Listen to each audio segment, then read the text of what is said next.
2021년 3월 22일 월요일입니다. 안녕하십니까, 주진우입니다. 문재인 정부 4년, 이제는 부동산 개혁입니다. 정부와 여당은 모든 공직자의 재산 등록을 검토한다고 했습니다. 과연 공직자 부동산 투기를 막기 위한 해법이 될 수 있을까요? 이 상황을 노영민 전 대통령 비서실장은 어떻게 보고 있을까요? 공직자에게 집 한 채만 두고 다 팔아라 한 실장님, 지금은 어디서 살고 있을까요? 직접 만나서 물어보겠습니다. 서울시장 야권 단일 후보를 정하기 위한 여론조사가 진행 중입니다. 유례 없는 양부 배틀까지 벌였는데 오세훈, 안철수 후보 지금도 막판 신경전, 치열한 신경전 벌이고 있습니다. 안철수 후보는 오세훈 후보에게 내곡동 땅 의혹을 언급했고요. 오 후보는 안 후보를 향해서 실체가 불분명한 신기루와 같은 후보라고 맞받아쳤습니다. 정치적 원의 시점에서 두 후보 단일화 과정 예측해 보겠습니다. 서울 아파트값 한풀 꺾였다. 서서히 안정세로 접어들고 있다는 분석이 나왔습니다. 지난주에 1주택자도 세금 폭탄 쏟아진다는 뉴스가 나왔는데 사실일까요? 안진걸 민생경제연구소장과 짚어보겠습니다. 나비처럼 날아 벌처럼 쏜다. 여기는 주진우 라이브입니다.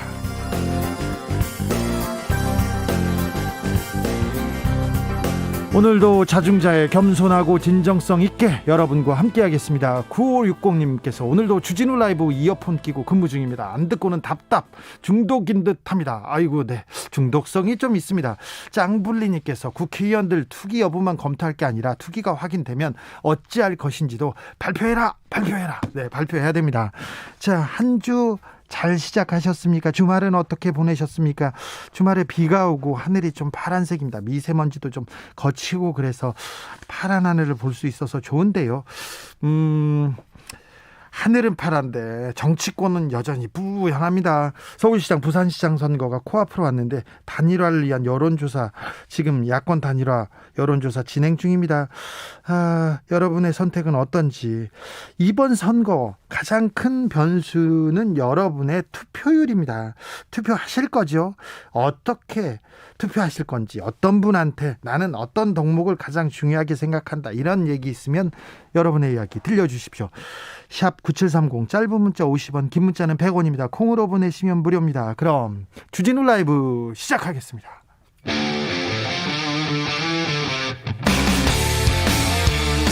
탐사보도 외길 인생 20년. 주 기자가 제일 싫어하는 것은?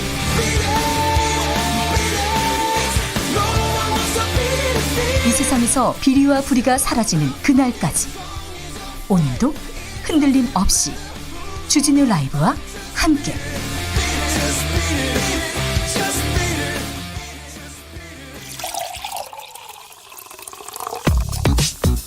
진짜 중요한 뉴스만 쭉 뽑아냈습니다. 주 라이브가 뽑은 오늘의 뉴스 주스. 정상근 기자, 어서 오세요. 네, 안녕하십니까. 주말 잘 보내셨고요. 네, 잘 보낸 것 같습니다. 주말인데도 코로나 확진자가 전혀 줄지 않고 있습니다. 네, 오늘 0시 기준 코로나19 신규 확진자 수가 모두 415명이 나왔습니다. 엿새째 400명대 확진자가 유지되고 있는데 네. 떨어지지 않고 있습니다. 특히 지난주 이 비수도권에서는 목욕탕을 고리로 한 집단 감염이 이어졌는데요. 목욕탕이 문제예요. 사우나가요. 네, 오늘도 경북 경산의 한 사우나에서 12명이 집단 확진 판정을 받은 것으로 전해졌습니다. 이 대구와 경산 거주자 각각 6명씩 감염됐고요. 그리고 지난 21일 코로나19 확진 판정을 받은 경산시의회 시의원도 이 사우나를 이용한 것으로 확인됐습니다. 아이고. 이에 방역당국은 전국의 목욕업 종사자들을 대상으로 전수검사를 시행하기로 했습니다. 이에 따라 목욕탕 종사자분들은 오늘부터 코로나19 검사를 받아야 하고요. 확진자가 다수 발생한 지역의 경우 격주 단위로 정기검사를 시행할 예정입니다. 내일부터 65세 이상 어르신들 아스트라제네카 백신 접종합니다. 문재인 대통령도 접종한다죠? 네, 아스트라제네카를 둘러싸고 혈전 논란이 있었지만 정부는 다시 한번 아무 문제가 없다라고 밝혔고, 유럽에서도 유럽의약품청에서도 문제가 없다고 했고요. 그렇습니다. 이에 따라 전국 요양병원과 요양시설에 소속된 사람들 37만여 명이 접종을 시작합니다. 말씀하신 대로 문재인 대통령도 내일 아스트라제네카 백신을 접종할 예정인데요. 문재인 대통령은 오늘 이와 관련해서 국민들께서 백신의 안전성에 조금 더 의심을 품지 말고 순서대로 접종에 응해 주시길 바란다라면서 이 백신 접종은 자신의 안전을 지키며 집단 면역으로 우리 사회 전체의 안전을 지키는 길이다라고 강조했습니다. 나뿐만 아니라 우리 그리고 가족, 우리 사회 전체의 안전을 지키는 일입니다. 검찰이 한명숙 전 총리 모해 위증 사건 무혐의 처분키로 했습니다. 네, 검찰은 한명숙 전 국무총리 관련 모해 위증 혐의를 두고 대검찰청 부장, 고검장 회의를 벌인 끝에 이 사건을 무혐의 처분하기로 했습니다. 한명숙 전 총리 모해 위증 사건은 한명숙 전 총리에게 뇌물을 주지 않았다고 증언한 고 한만원 씨 증언을 탄핵하기 위해서 검찰이 동료 재소자들을 협박해 위증을 강요했다는 의혹입니다. 자, 그래서요. 박범계 장관은 합동 감찰로 진상을 규명하겠다고 했죠? 네, 박범계 장관은 일단 이 대검 부장, 고검장 회의에 대해서 이 수사지휘권 행사 취지가 제대로 반영된 건지 의문이다라며 유감을 표했습니다. 이 재수사 지휘는 하지 않겠다며 대검의 결정을 수용하긴 했는데 이번 고위직 회의가 절차적 문제점이 있었음을 지적을 했는데요. 이 당일 대검 회의에 이 과거 위증교사 의혹 핵심 당사자인 그 어미준 부장검사가 출석한 일, 그리고 비공개 논의였음에도 결과가 직후에 이 특정 언론에 유출된 일 등을 언급한 것으로 보입니다. 이 박범계 장관은 이와 함께 절차적 정의가 문제가 된 사건의 이 수사지휘 이행 과정에서 또다시 절차적 정의가 의심받게 돼 크게 유감이다라고 지적했고요. 그리고 한편 이 법무부 감찰관실은 한명숙 전 총리 사건 수사 과정에서 드러난 문제에 대해서 특별 점검에 착수했다라고 밝히기도 했습니다. LH 관련 수사는 계속되고 있습니다. 전북본부, LH 전북본부 압수수색했어요? 네, 이 전북지역본부에 대한 압수수색이 있었는데요. 이곳은 LH 전 현직 직원 그 투기 의혹을 받고 있는 그 LH 전 현직 직원 다수가 거쳐간 곳입니다. 여기를 매개로 이렇게 투기했다는 거 아닙니까? 네, 그래서 정보 유출지로 의심받고 있고요. 이에 따라서 압수수색에 돌입을 했고 1시간 40여 분 만에 압수수색이 끝났습니다. 전직 그 행정중심 복합도시 건설청장 이분에 대한 내사도 들어갔습니다. 네, 이 차관급인데요. 이 전 행복청장 A 씨는 재임 시절에 이 세종시 연기면에 있는 그 토지 2,400여 제곱미터를 아내의 명의로 사들인 바 있습니다. 네. 이곳이 공시지가가 한 40% 정도 올랐다라고 하고요. 그리고 퇴임 이후에도 그 세종시 연서면에 한 토지를 매입을 했는데 이 지역 인근이 그 스마트 국가산업단지 후보지로 지정될 예정이어서 수혜를 볼 수 있는 상황이었다고 합니다. 경찰이 한마디 했습니다. 네, 김창룡 경찰청장은 오늘 서면으로 진행된 기자간담회에서 이 내부 정보, 부정 이용 등 공직자의 지위를 이용한 부동산 투기 행위는 구속 수사를 추진하겠다라고 밝혔습니다. 네, 구속됩니다. 공직자 지위를 이용한 부동산 투기 구속됩니다. 땅도 다 뺏기고요, 돈도 뺏기고요, 구속될 수 있다는 거 다시 한번 말씀드립니다. 오세훈 국민의힘 후보와 안철수 국민의당 후보 간의 단일화 지금 시작됐습니다. 네, 이 4월 재보궐선거가 보름이 앞으로 다가왔습니다. 이번 주부터 공식 선거운동도 시작되는데 이에 앞서서 보수 진영 간 단일화가 이루어질 전망입니다. 지금 여론조사를 하고 있습니까? 네, 오늘부터 여론조사가 실시가 되고요. 그 내일까지 이틀간 여론조사가 이어지고 이르면 내일 늦어도 이 공식 선거운동 하루 전인 모레까지 단일 후보를 발표하기로 했습니다. 양측은 무선전으로만 여론조사를 실시하고 후보 경쟁력과 적합도를 묻는 질문을 반반씩 섞기로 했습니다. 그런데요, 여론조사 시작됐는데도 양측의 비방전, 그치지 않고 있습니다. 네, 비방전이 뜨겁게 달아오르고 있는데요. 그 안철수 국민의당 후보는 이 국민의힘 오세훈 후보의 이 내곡동 셀프 보상 의혹과 관련해서 오세훈 후보로 단일화되는 경우 새로운 사실이 더 밝혀지고 당시 이를 증언하는 사람이 나온다면 야권 후보가 사퇴한 상태에서 선거를 치를 수도 있다, 이렇게 주장했습니다. 네. 그러면서 자신은 무결점 후보라며 여러 가지 일로 발목 잡히지 않을 후보다라고 강조했습니다. 세게 비판했네요. 네, 이에 대해서 오세훈 후보는 이 내곡동 의혹을 둘러싸고 이 자신이 두렵기 때문에 내놓는 정치 공세다라고 맞섰는데요. 그러면서 안철수 후보에 대해서는 실체가 불분명한 야권 연대 또 정권 교체를 외치는 신기루 같은 후보라고 얘기를 하면서 이번 서울시장 선거에서 끝까지 불안할 수밖에 없다라고 주장했습니다. 둘 간에 지금 굉장히 거친 언사들이 오가고 있습니다. 박영선 더불어민주당 서울시장 후보와 관련해서는 일본 아파트 논란이 휩싸였습니다. 네, 이 국민의힘 오세훈 후보 그리고 박형준 후보의 부동산 논란에 이어서 박영선 더불어민주당 후보의 부동산도 논란이 되고 있습니다. 이 국민의힘은 더불어민주당 박영선 후보가 이 배우자 명의로 도쿄에 아파트를 보유하고 있다라면서 이 친일의 낙인을 찍던 사람들이 도쿄 아파트를 보유한 박영선 후보에게는 침묵하고 있다라고 주장했습니다. 그러면서 일본 정부의 세금으로 돈을 보태주고 있다라고 주장을 했는데요. 이에 대해 박영선 후보는 지난 2008년 이명박 대통령이 취임한 후 남편이 회사에서 쫓겨나서 일본에 가게 됐고 그때 구입한 아파트라면서 해당 아파트는 지난 2월에 처분했다라고 밝혔습니다. 국민의당 안철수 후보가 박영순 후보를 가지고 두고 아줌마라고 불렀어요. 네, 한 보수 유튜브에 출연을 했는데요. 이때 진행자가 그 관련해서 질문을 했는데 이에 대해서 국민의당 안철수 후보는 도쿄의 아파트 가진 아줌마를 충분히 상대하기 가능하다라고 말을 했습니다. 이에 진행자가 박영선 후보를 말하는 것이냐라고 묻자 안철수 후보는 그렇다라고 답을 했습니다. 아줌마요, 아줌마. 네, 아줌마라는 표현을 하다니 상대 후보한테. 네. 이 문제가 어떻게 되는지 저희가 좀 지켜보겠습니다. 전기요금이 오릅니까? 일단은 안 오른다고 지금 발표를 했는데요. 네, 전기요금 같은 경우에는 그 올해 1월부터 연료비 연동제를 하고 있습니다. 전기 사용에 들어가는 연료비 연동분을 3개월 단위로 전기요금에 반영을 하고 있는데, 그래서 3개월마다 전기요금을 발표를 하고 있거든요. 그런데 올해 2분기에는 국제유가 상승에 따라서 전기요금이 오를 것으로 전망이 됐는데요.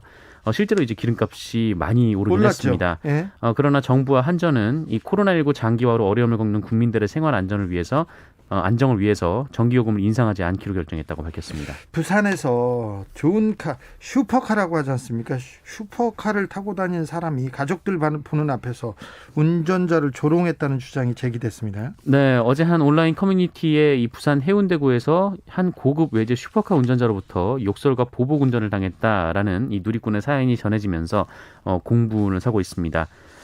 이 작성자는 지난 13일 저녁 7시쯤에 자녀 셋을 포함한 가족과 함께 귀가를 하던 중에 보복운전 피해를 겪었다라고 하는데요. 이 자주색 그 외제차 차량의 차주가 자신에게 와서 똥차가 어디서 끼어드느냐라는 등 뭐 욕설을 계속 내뱉었다라고 하고 이 작성자는 뒤에 아이들이 타고 있어서 안 좋은 일이 생길까봐 그냥 가라고 말했다라고 합니다. 네. 하지만 이 상대 차량이 계속 따라오면서 아이들에게 뭐 너네 아버지가 뭐 거지다 뭐 이런 얘기를 하면서 뭐 욕설을 퍼부었다라고 하는데요. 이 작성자는 아이들이 극도의 불안과 충격으로 뭐 울기 시작했고 차 안이 완전 아수라장이었다라고 주장했습니다. 결국 이 작성자는 계속해서 이 차량이 따라와서 신고를 했다라고 하는데요. 그 해운대 경찰서가 이를 수사 중에 있습니다. 예전에 제주에서도 비슷한 일이 있었는데 이렇게 가족이 타고 가는데 싸우다가 논란이 된 차주는 또 다른 얘기를 하고 있네요. 네, 이 외제차 차주라고 밝힌 사람도 온라인 커뮤니티에 글을 올렸는데요. 이 단순 운전 시비였고 그나마 당한 건 우리 쪽이다라고 반박을 했습니다. 뒤에 있던 차주가 차량을 비켜주지 않으려고 이 차량을 가로막고 급브레이크를 밟았다라면서 본인의 차에도 여자친구와 그 태어난 지 얼마 안 된 반려견이 타고 있었다라고 주장했습니다. 그러면서 이 속도가 빠른 차를 운전하다 보면 반려견이 구토를 할 수 있어서 본인은 반려견을 태울 때 조심해서 운전하는 편이다 이렇게 주장했고요.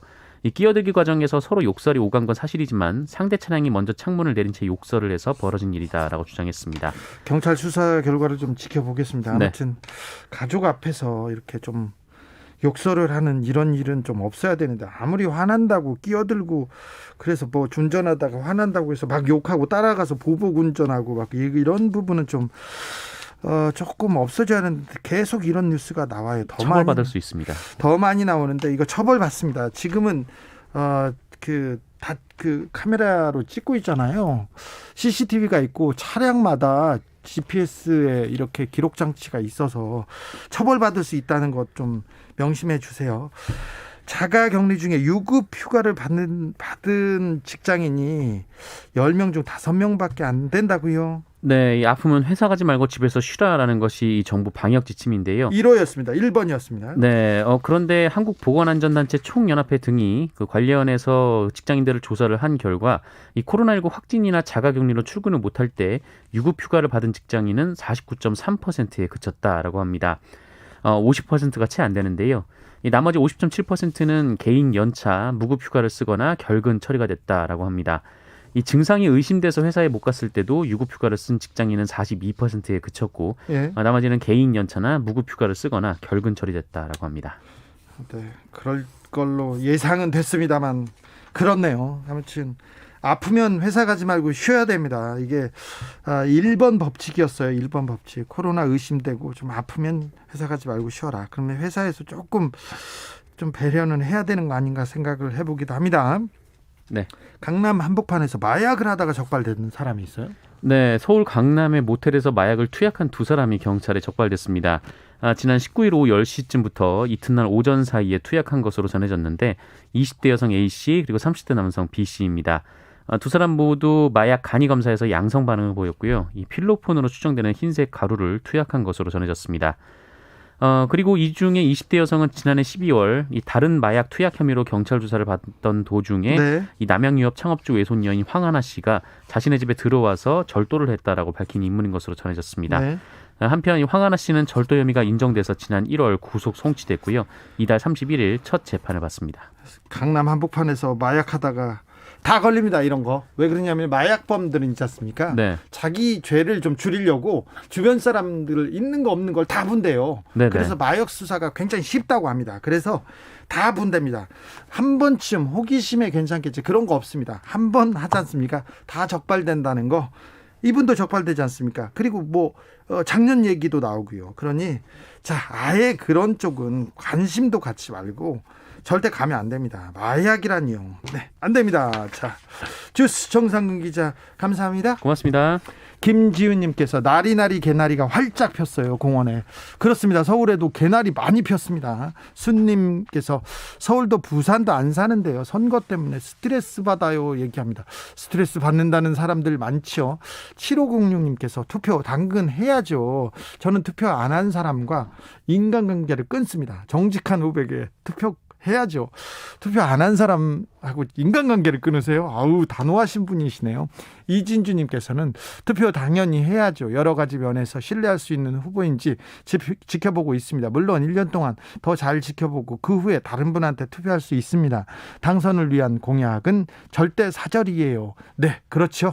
잘 지켜보고 꼼꼼하게 보고 어떤 사람이 우리 사회를 이끄는데 좀 보탬이 될 건지 이렇게 꼼꼼하게 지켜보고 투표해야 됩니다. 7784님께서 매일매일 잘 듣고 있습니다. 청렴하고 일 잘하고 어깨에 힘 빼고 이름만 떠올려도 입가에 미소 짓게 할 수 있는 분을 뽑고 싶습니다. 이름만 떠올려도 입가에 미소 짓게 할 수 있는 분이 우리 지도자가 되고 정치인이 되고 그런 굉장히 좋은 일인데요. 그런 분이 있습니까? 그런 분한테 투표하면 좋겠네요. 교통정보센터 다녀오겠습니다. 이현 씨. 네, 중부 내륙지선 대구 쪽으로 금호 분기점 부근에서 큰 사고가 났습니다. 지금도 사고 처리를 하느라 대구 방향으로 가는 차량들 많이 밀리고 있는데요. 25톤 화물차와 승용차 8대가 부딪혔고요. 차량 화재 사고로까지 이어진 사고였습니다. 때문에 지금도 남대구에서 금호 분기점 쪽으로 6km 구간 정체가 극심하니까요. 남대구 나들목에서 국도 쪽으로 우회하시는 게 낫겠습니다. 경부고속도로 정체는 수도권 구간입니다. 서울 쪽으로 오는 차량들 사고가 있던 오산 부근에서 정체입니다. 쭉 더 가선 기흥에서 수원까지 그리고 판교 부근 어렵고요. 양재 부근에서 반포 쪽으로 가다 서다 반복입니다. 평택 시흥고속도로 시흥 쪽의 교통량도 많이 늘었습니다. 송산 마도 일대로 10km 구간 막히고 있습니다. 서울시내 강변북로 구리 쪽은 동호대교 부근 1차로에 고장난 차가 있고 원효대교부터 정체 심합니다. 더 가서도 성수대교에서 영동대교 쪽의 정체 감안하셔야겠습니다. KBS 교통정보센터였습니다. 주진우 라이브.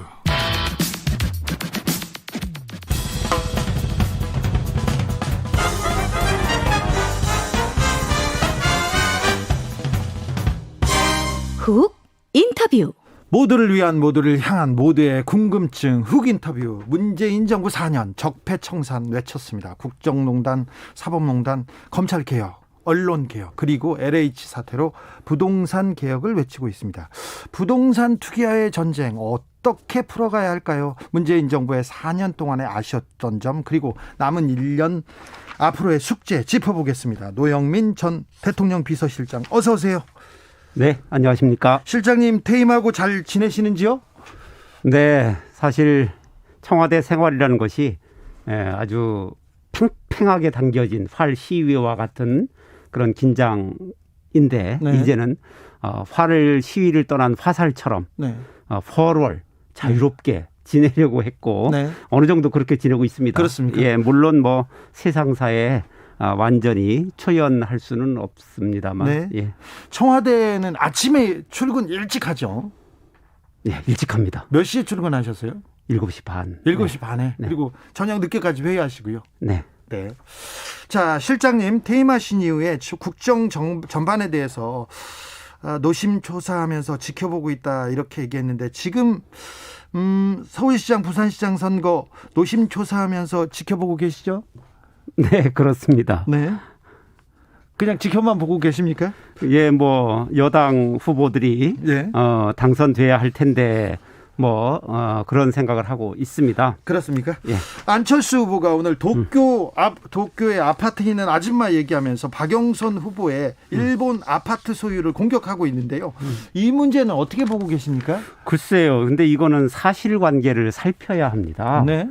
네, 다들 아시다시피 이명박 정부에서는 국정원이 민간인을 사찰했고 그 국회의원 전원에 대해서 뒷조사를 했지 않습니까? 네. 거기에다 또 검찰을 동원해서 정치 보복을 하고 예. 정말 말도 안 되는 일이 벌어졌습니다. 예. 그 당시에 박영선 의원도 그런 정치 탄압을 받게 된 겁니다. 박 후보의 남편이 네. 검찰이 아무런 근거도 없이 수사를 하고 물론 이제 청와대의 하명입니다만 그래서 그 일본으로 쫓겨갔습니다. 네. 그 압수수색을 회사를 하니까 회사에서 야 이거 일하다가 우리 회사 망하는 거 아니냐. 그러니 그 남편 되는 분에게 참 그만뒀으면 좋겠다라고 얘기했고 그 남편 되는 분이 이제 이명박 정부 아래서는 한국에서 취업하는 것은 힘들겠구나. 그래서 일본으로 일본으로 간 겁니다. 예. 그래서 일본에서 정말 고생 끝에 국제 로펌의 일본 사무소에 취업을 했고 직장 근처 아파트를 은행 대출을 받아서 샀습니다. 20평짜리 아파트입니다. 이것도 장기 대출 15년 장기 대출로 네. 그걸 샀거든요. 그래서 매달 이제 빚을 갚아나가는 방식인데요. 현재는 그 로펌의 서울 사무소와 동경 사무소의 업무를 겸직하고 있어서 한국과 일본을 오가면서 일을 하고 있는 건데 정말 박영선 후보 남편을 일본으로 쫓아냈던 이명박 정부 사람들이 사과와 반성은커녕 지금 박영선 후보를 공격한다는 것을 보면 너무 정말 뻔뻔합니다. 네. 특히 성일정 의원 같은 경우는 뭐 일본에 세금을 바치는 박영선이 진정한 토착 외고라고 주장하고 있는데요. 네, 그런 기사 많이 나왔습니다. 일본에서 돈을 벌어오면 토착 외고가 되는 겁니까? 네. 토착 외고라는 말은 친일 반민족 행위자를 뜻하는 겁니다. 네. 이거는 명백한 명예훼손이고 공직선거법상의 비방죄에 해당한다라고 알겠습니다. 보고 있습니다. 알겠습니다. 오세훈 후보 쪽으로 가볼게요. 그린벨트 해제하는 건 몰랐다. 주택국장 정결사항이었다는 그래서 보고를 못 받았다고 오세훈 후보가 해명했습니다. 그렇게 국장이 직접 그런 얘기도 했었고요. 그런데 실장님 청와대에 계시면서 그린벨트 해제 같은 내용에는 보고를 못 받습니까? 청와대에서는 그렇습니까? 아닙니다. 그린벨트 해제는 아주 민감한 사안이기 때문에 청와대에서도 심도 있게 검토합니다. 청와대까지 올라옵니까? 네, 서울시의 그린벨트 해제는 그 상징성이라든지 그 실효성에서 대충 할 수 있는 사안이 아닙니다. 네. 당연히 서울시와 국토부가 협의를 하고 청와대에 그 이후에 보고합니다. 그래서 청와대에서 다시 판단하고 오랜 기간 여러 절차를 거칩니다. 그래요? 예, 보금자리 주택지구로 지정하려면 그린벨트를 해제해야 되는데 네. 이거는 청와대에서 또 별도로 서울 시민의 여론조사까지 합니다. 그래서 당시에 오세훈 서울시장이 몰랐다는 주장은 상식적으로 납득이 되지도 않고요. 그리고 최근에 그 공개된 문서에 따르면 거기에 경유자 서울시장 오세훈이라고 적혀 있고 또 오 시장이 그 현장도 시찰했던 것으로 알고 있습니다. 오세훈 후보가 또 야권 단일 후보가 되면 이 문제에 대해서 해명할 필요가 있겠네요. 뭐 해명을 할 수 있겠습니까? 거짓말을 지금 뭐 4번, 5번씩 했기 때문에 본인이 깨끗하게 사과하는 것이 옳다 생각합니다. 알겠습니다. 박영선 후보도 아파트 문제 얘기할 것 같은데 오세훈 후보가 얘기하는 것은 거짓말로 생각하시는군요. 그런데 오세훈 후보에 대한 이런 그 내곡동에서 보상을 많이 받았다 이런 보도가 쏟아졌음에도 불구하고 여론조사를 보면 민주당 후보들이 열세 있습니다. 계속 이 차이가 좀 벌어지는 것 같기도 한데 어떻게 보십니까, 실장님? 글쎄요. 일단 그 여론조사라는 것은 추세를 반영하는 측면이 있지만 네. 그 자체가 현실을 완전히 반영하지는 못합니다. 지난번에 한명숙, 오세훈 네. 서울시장 선거 때 네. 그거 보시지 않았습니까? 멀리 가지 않더라도 네. 지난 총선 때 겪어보지 않으셨습니까? 지금 바닥 민심은 그래도 박영선이다라고 모아지고 있다고 저희들은 보고 있습니다. 실장님은 그렇게 보시는데 이해찬 대표도 이거 이긴다 얘기했는데 실장님도 그렇게 민주당 쪽 편이니까 그렇게 얘기하시는 거 아닙니까? 지금 박영선 후보가 그 본인이 그 직접적으로 서울 시민들을 접촉하면서 느끼는 감이 총선 때보다 좋다. 70% 정도의 호응도를 느끼고 있다라고 본인이 그렇게 얘기하고 신나 있습니다. 네. 자, 다음 문제로 넘어가겠습니다. 자, 부동산 때문에 그 민심 위반 국민들은 좀 화가 났어요. 참 문재인 정부의 부동산 정책 그리고 부동산 투기를 막지 못한 점 이 부분에 대해서는 좀 아쉬움이 있죠. 네, 아쉬움이 있습니다. 그래서 저희들은 정말 특히 LH 직원이라든지 네. 이런 분들에 대해서 용서할 수 없는 행위이고 네. 반드시 합당한 처벌이 뒤따라야 한다라고 저희는 생각하고 있습니다. 네. 이 기회에 부동산 투기에 대해서는 그 공직자의 부동산 투기는 뿌리 뽑아 주십시오. 네, 그렇게 해야 된다고 저희 생각합니다. 2738님께서 서울집, 청주집 모두 파셨죠? 네, 그렇습니다. 퇴임하고 나니까 문 대통령 원망스럽진 않으세요? 이렇게 물어봅니다. 그렇지는 않습니다. 그냥 좀 무주택이 한번 무주택자로 사시고 계시죠? 예. 지금 저희는 그걸 편할 수도 있다 이렇게 생각합니다. 실장님 어디 사세요 지금은? 지금은 청주와 서울을 왔다 갔다 하고 있습니다. 그럼 지금은 새 집에서 사세요? 예, 새 방 얻었습니다. 새 방을 얻어서요? 자, 실장님은 그럴 수도 있다, 편할 수도 있다 이렇게 얘기하는데 사모님은 사실 좀 화가 나고 그러시죠? 네, 처음에는 좀 서운했었습니다만 그렇죠. 예. 지금은 받아들이고 있습니다. 지금은 네, 어떻게? 자, LH 이거 좀 민감한 거, 좀 아픈 거 좀 물어볼게요. 실장님, 문 대통령이 농사 경력 11년이다, 형질 변경 등 논란, 이 야당에서 문 대통령의 사저부지 관련해서 공세를 이어가고 있습니다. 이 문제는 어떻게 보고 계십니까?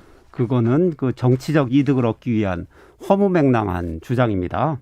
그 노무현 대통령의 봉화 사저를 네. 그 아방궁이다라고 해서 혹세무민했지요. 네.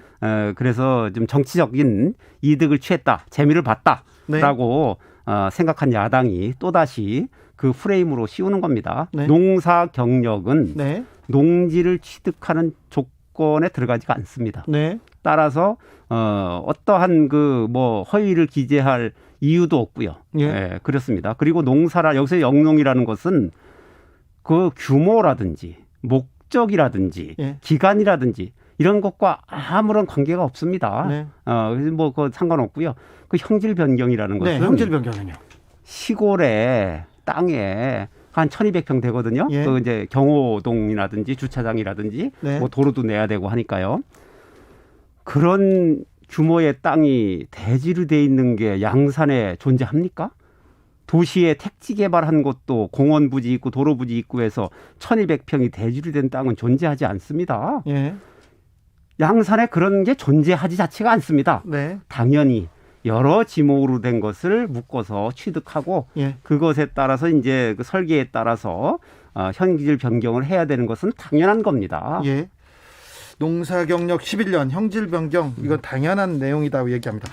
문 대통령이 조금 뭐라고 해야 되나 점잖지 않습니까? 그리고 자기 화난 걸 이렇게 얘기하는 법도 별로 없는데 SNS에 직접 좀스럽다 이렇게 비판글을 올리기도 했어요. 이거 실장님은 어떻게 보셨어요? 저는 얼마나 어처구니가 없으면 그런 표현을 쓰셨을까라고 그렇게 생각했습니다. 아, 그래요? 네. 화나셨군요, 대통령이. 네, 아무튼 좀 어처구니가 없으셨지 않았을까 이렇게 생각합니다. 실장님 계셨을 때 대통령께서 막 화나거나 아주 진노한 경우 있었습니까? 네, 있었습니다. 근데 그때 뭐라고 했습니까? 표현 수위가 어느 정도세요? 그래도 뭐 그렇게 노골적으로 이렇게 예. 표현하시는 분은 아니고요. 예. 그래도 표현을 하십니다. 네네. 자제를 하시면서 네. 이게 표현도 사실은 이게 도대체 이게 있을 수 있는 일입니까? 네. 예? 이래서야 되겠습니까? 네. 이제 이런 그 정도 수준이었는데. 그런 수준입니다. 네. 대통령이 어떤 문제로 가장 화가 나셨어요? 실장님 계셨을 때? 글쎄요. 일단 화가 났다기보다는 좀 서운했다. 네. 내지는 좀 아쉬웠다라고 한다면 하노이 북미 정상회담이 네. 예상과 달리 네, 네. 북한과 미국 간의 합의에 이르지 못하고 결렬되었을 때 참 네. 서운해 하셨고요. 네. 그다음에 이제 부동산 가격의 상승에 네. 대해서 우리의 예상보다 수급이 안 맞는 부분에 대해서 네. 좀 질책이 있으셨습니다. 실장님 관련된 얘기도 좀 여쭤보겠습니다. 내년에 지방선거가 열립니다. 청주에서 3선 의원 하셨고요. 충북지사 후보로 꼽히시는데 충북지사 선거에 나가십니까? 아직 깊이 있게 생각해 보지 않았고요. 네. 지금은 또 그럴 시점도 아니라고 생각합니다. 다른 질문도 하나 하겠습니다. 5월 초에 민주당 더불어민주당 당대표도 뽑는데 노영민 실장이 대통령의 최측근이 당대표를 맡아서 내년 대선을 치러야 된다 이런 얘기도 있는데 이 문제는 어떻게 고민하고 계십니까? 지금 거론되고 있는 분들, 본인이 출마를 희망하는 분들 모두 훌륭한 분들입니다. 제가 굳이 나설 필요는 없다고 생각하고 있습니다. 그쪽은 아니시군요. 자, 문재인 정부가 임기 1년 남짓 이제 1년 정도 남았어요. 자, 앞으로 1년 동안 마무리 지어야 할 가장 중요한 정부 과제 숙제들은 뭐라고 보십니까, 실장님? 일단 여러 가지가 있겠습니다만 한반도 평화 프로세스를 지속적으로 일관되게 추진하는 것, 그리고 K 방역의 성공적인 마무리, 그리고 이제 문재인 정부의 산업 정책인 빅3, 네. 이건 이제 시스템 반도체, 바이오 헬스, 미래차입니다. 빅3 산업에 대한 지속적인 지원, 그리고 공수처 및 검경 수사권 조정과 같은 네. 그런 어떤 권력 기구에 대한 개혁을 안착시키는 것, 이렇게 네. 생각하고 있습니다. 여기까지 듣겠습니다. 지금까지 노영민 전 대통령 비서실장이었습니다. 감사합니다. 네, 감사합니다. 나비처럼 날아 벌처럼 쏜다. 주진우 라이브.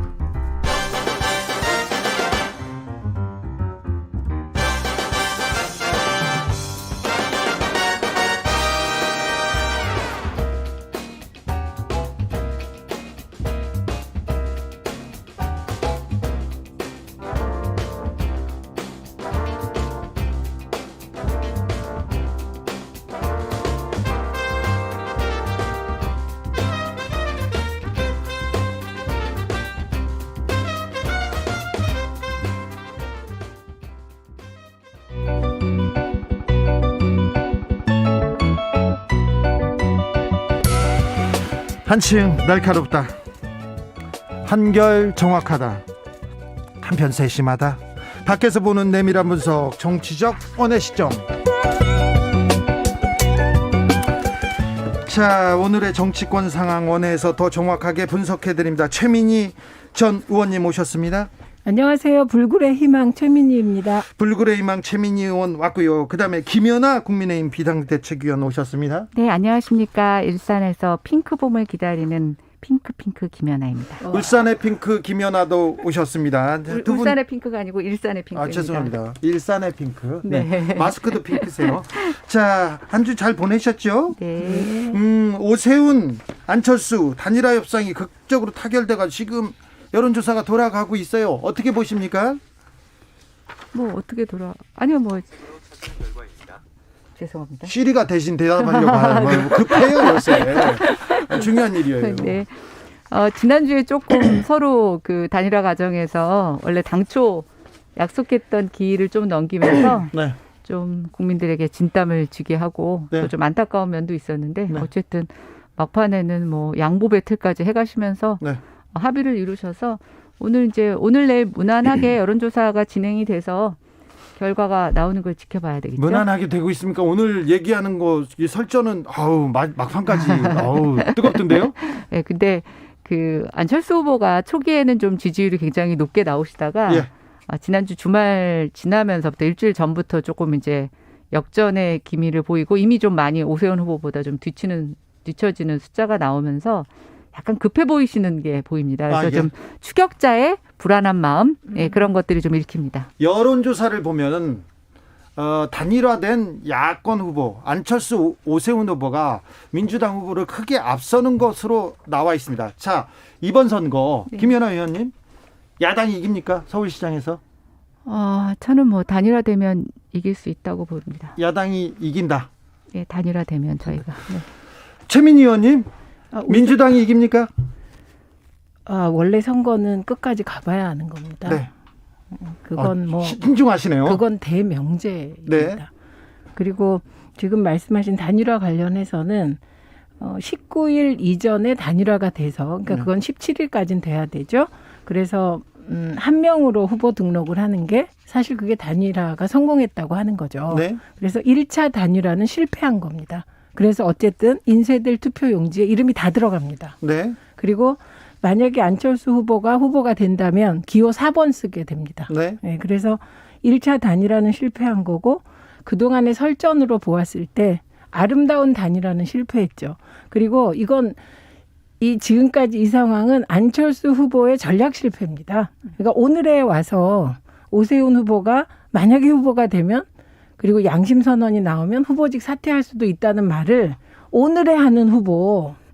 그러니까 사실 이런 거는 토론회 과정에서 정말 적나라하게 질문하고 그래서 뭔가 의혹을 제기해야 되는데 뒤늦게 이렇게 하는 거. 그러니까 이건 단일화가 일단 그 여론조사 시작되고 나서 이런 걸 하는 건 정말 안철수 의원 처음부터 지금까지 전략이 성공하지 못하고 있다 이렇게 봅니다. 뭐 수긍할 수 있는 김연아 의원. 그러니까 제가 아까 말씀드린 것처럼 좀 여유 있는 분의 태세라고 보여지진 않고 네. 굉장히 쫓기고 밀리고 있는 그런 추격자의 모습이 많이 보이면서 좀 안타깝습니다. 조금 더 최민희 전 의원님 말씀하신 것처럼 토론 과정에서 좀 날쌘 어떤 그런 비판과 지적이 있었으면 좋겠는데 이제 여론조사 앞두고 그러시는 것이 조금 생각이 읽혀서 저도 안타깝습니다. 이번 재보궐선거 야당이 이겨야 되는 국민의힘이 이겨야 되는 이유가 뭡니까 김연아 의원님? 저는 일단 이번에 그 재보궐선거는 대한민국 제1, 2도시가 1도시의 시장이 네.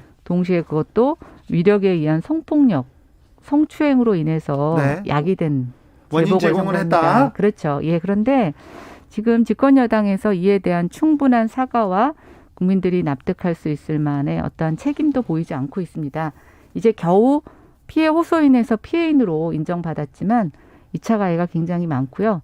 또 피해 당사자뿐만이 아니라 여러 국민들이 볼 때도 충분한 책임 있는 모습을 보여주지 않고 있습니다. 그런데 사과가 부족하다? 네, 근데 여기에서 국민들이 심판해주지 않는다라고 하면 저는 이 위력에 의한 특히 정치인으로부터 받는 성폭력에 대해서는 앞으로 얼마든지 묻힐 수 있다고 생각이 됩니다. 최민희 의원님, 여당, 민주당이 이겨야 합니까? 이겨야 하는 이유는요? 이겨야 합니다. 근데 우선 저 말에 약간 답을 드려야 될 것 같아요. 저는 이 선거가 민주당 시장의 성추행으로 시작됐다. 성추문 관련해서 이 부분 인정하고 민주당이 되게 불리한 조건에서 후보를 냈다고 생각합니다.